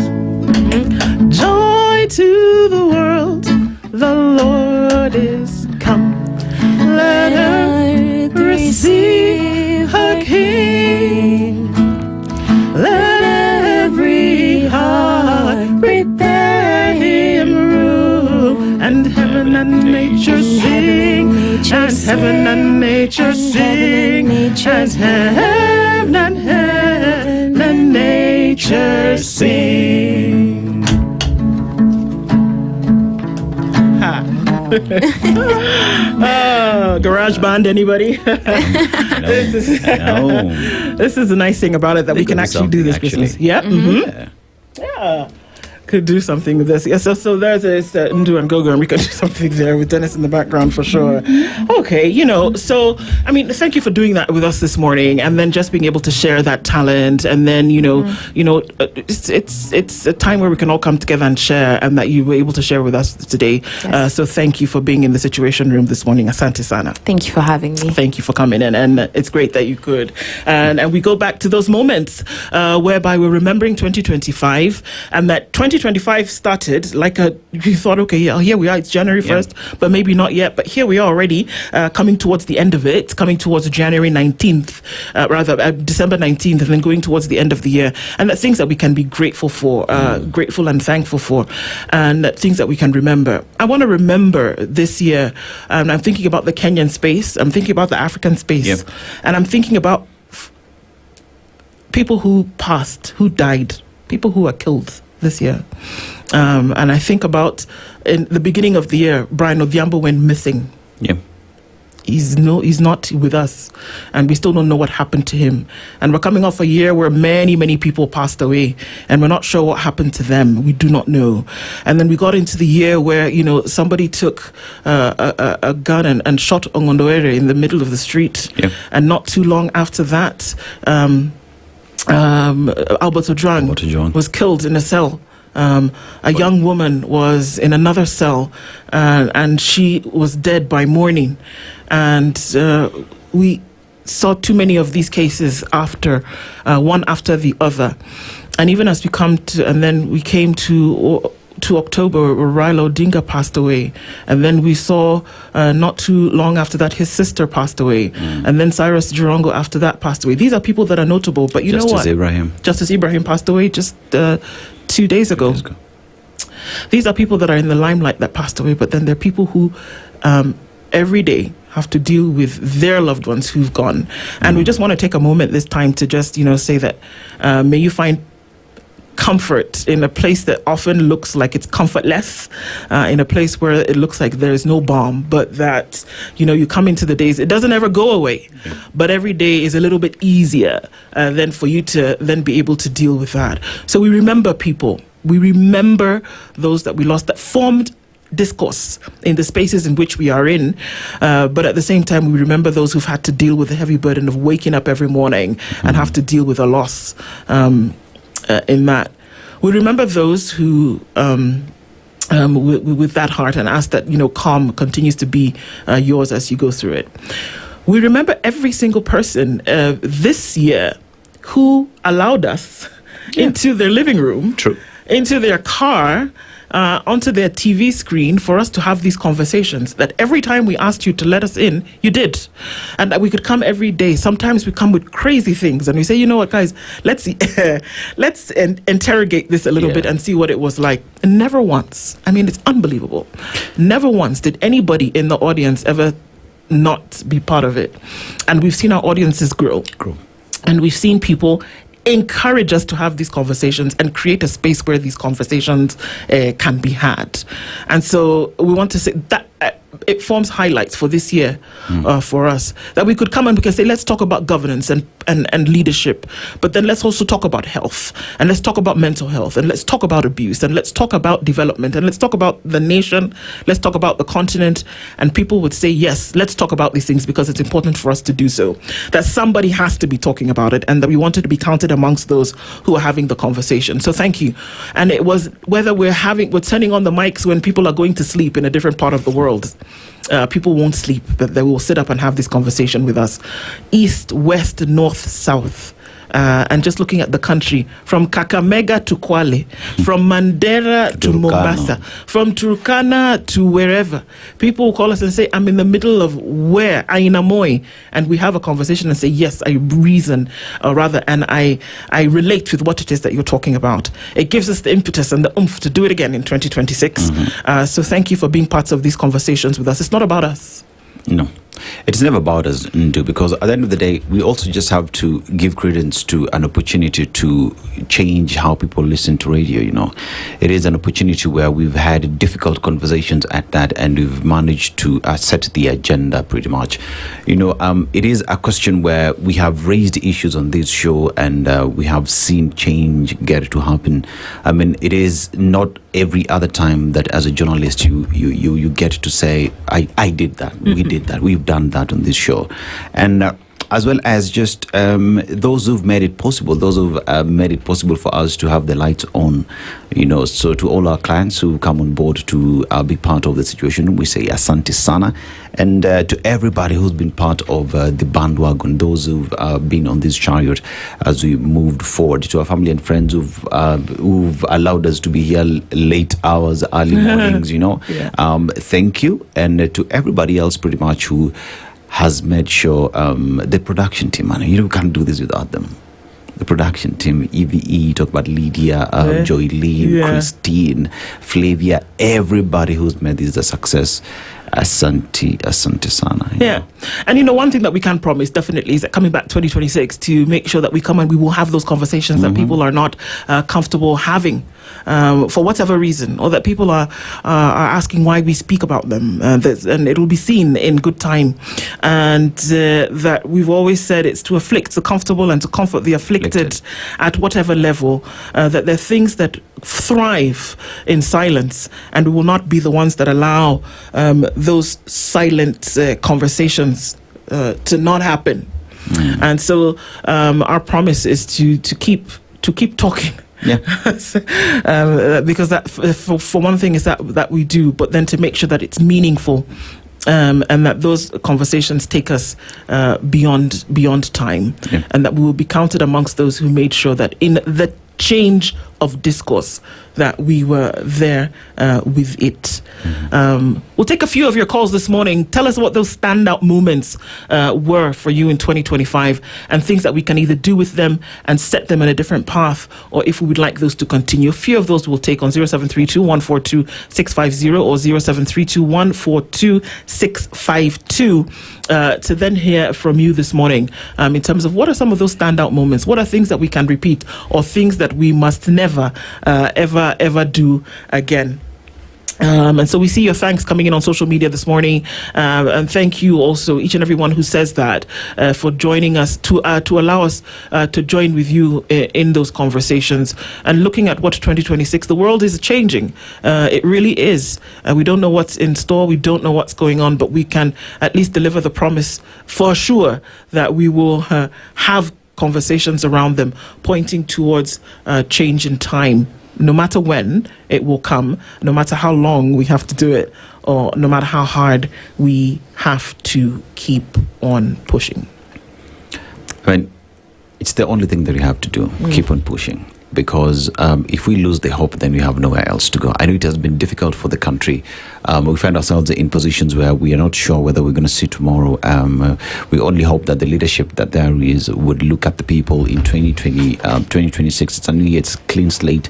Let's do better. Let's do right by the people. Let's ensure that our kids would have the capitation they need, that finally, matters to do with healthcare will be sorted out. When you talk about a cleaner city, let's do that. Let's finally work for the people and ensure that people get to enjoy that which they put in place, and even as many continue to drive, it is an opportunity for us to equally wish everybody journey mercies as you travel. Be careful on the roads. We have continued to do that since we started the week, and we continue to ask all the drivers and all the road users pretty much to just be careful on the road, take care of yourselves and those that you are ferrying from one point to the other. Can we just agree that we will not have any more deaths on the road, because we know that this will be a weekend where a lot of people then are getting on the road and going in different directions in the country.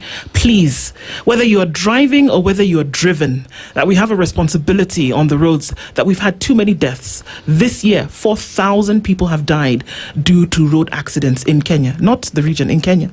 So can we have an agreement that we will be careful? If you are drinking, please don't get behind the wheel. If you are with somebody, if you're in the company of somebody who's drinking, do not let them get behind the wheel. So we have a responsibility to play in this season. Please, let's not get into a situation that we have to cry again, and that this turmoil will not overtake anybody. We'll take that one call, and then we're going to ask that Gogo does Nakupenda as we close out the show this morning. Okay, and that call seems to have disappeared, but we want you to finish that with us this year as you do. Because important that, it's that thing. It sounds so cliche, but it is true. It's that love that makes the world go round, isn't it?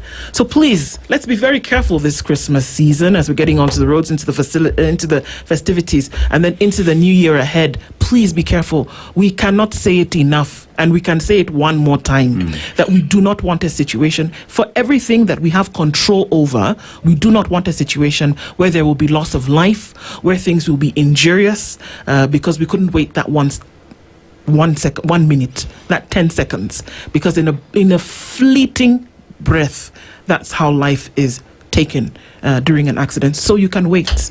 You can wait behind that truck. You can park on the side of the road. You can wait. You can go and sleep it off. It will still be there tomorrow. but let's not put ourselves into compromising situations. It's been a wonderful year of having these conversations with you every day. We're going to ask Ashley to sing that song for us as we get out towards the end of it. Then we'll come back and say goodbye. Ashley, over to you.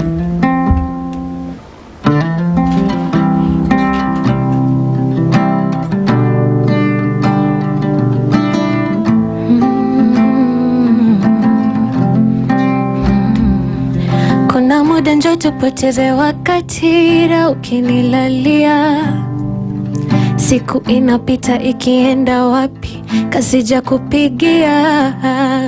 Ukinihitaji mimi nitakosaje nafasi, sema nitakukujia. I've been asking God for you, ilifunga nuni miujiza. Oh, down on your knees, no wasting time. Wazazi wajuane, family time. Bouncing baby, ndo next in line. Meant to be, it was set in time. Love kahits ahead of time. Honeymoon high, the time of your life. Promise will stand the test of time. Sadly, forever's not enough. Nakupenda kama nyama choma, soda baridi na kadonat. Nikiwa nawe mi unona, my sukari. Nakupenda kama nyama choma, soda baridi na kadonat. Nikiwa nawe mi upona.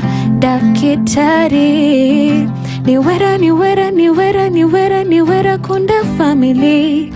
Stranze wera tunde family. Down the aisle with you, come home niwera niwera niwera niwera niwera kunda family. Stranze wera tunde family. Down the aisle with you, come home to you.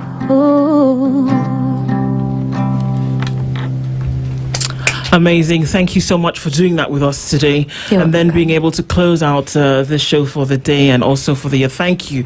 Ashley Gogo, that single is Nakupenda. It's not a single. It's not a single? Yeah, Okay. It's a collab. Oh, it's a collab. Okay. Mm-hmm. All right. Fantastic. Yes. And thank you for doing that. Of course, looking to hear you again in different other areas. Asante Sana for that. Asante, and thank you also for the crew that's come out this morning to then be able to do that this morning. So with that, we want to say thank you for being on the Situation Room in 2025.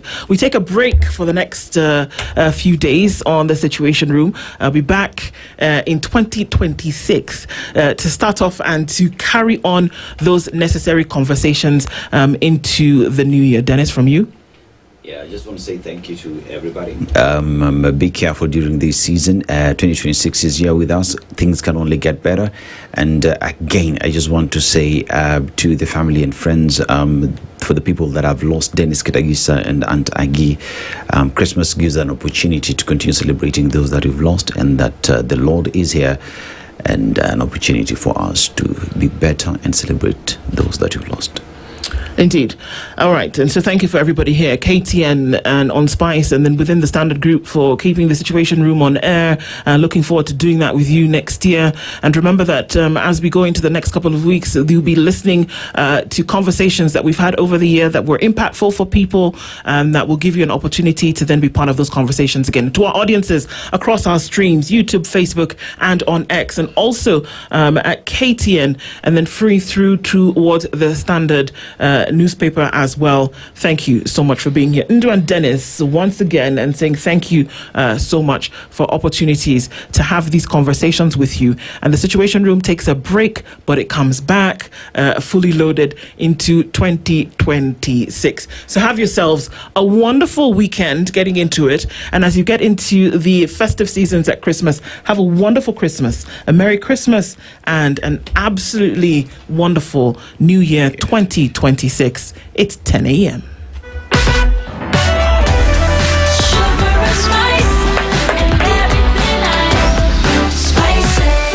Spice up your life.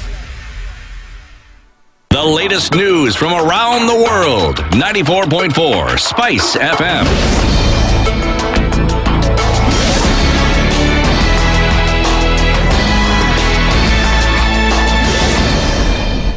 Good Good morning. This is the Newswire. I'm Edwin Lisamira.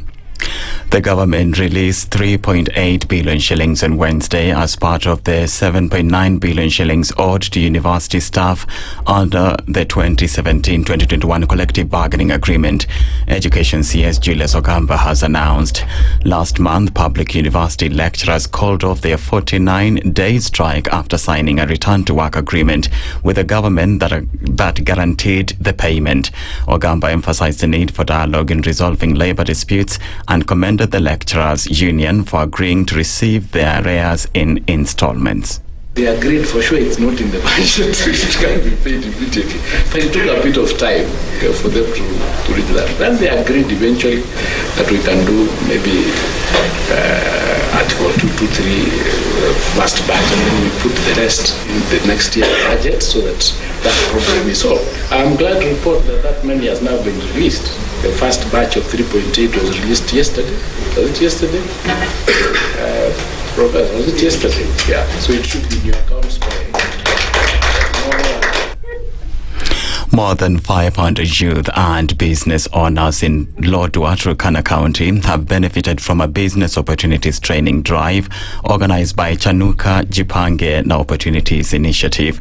The training emphasized on how small businesses can benefit from current and upcoming projects in Turkana County, including road construction, affordable housing, and oil exploration initiatives. Participants were taken through practical framework for identifying opportunities and structuring small businesses. 20 ex-entrepreneur and Chanuka Jipange Opportunities Initiative founder explained why they chose Turkana County. We are in Turkana because we need to activate Turkana micro enterprises to see opportunities even in in this hot sun. Can they be able to see opportunities where nobody else can see? So we were teaching them how to spot opportunities amidst the dryness. Majority of them are livestock keepers. What can we do to add value to livestock? I noticed there's a river just down here in town, and my question was, can we farm? A Nakuru family is in grief following the disappearance of their kin while engaging in illegal fishing at Lake Nakuru on Friday.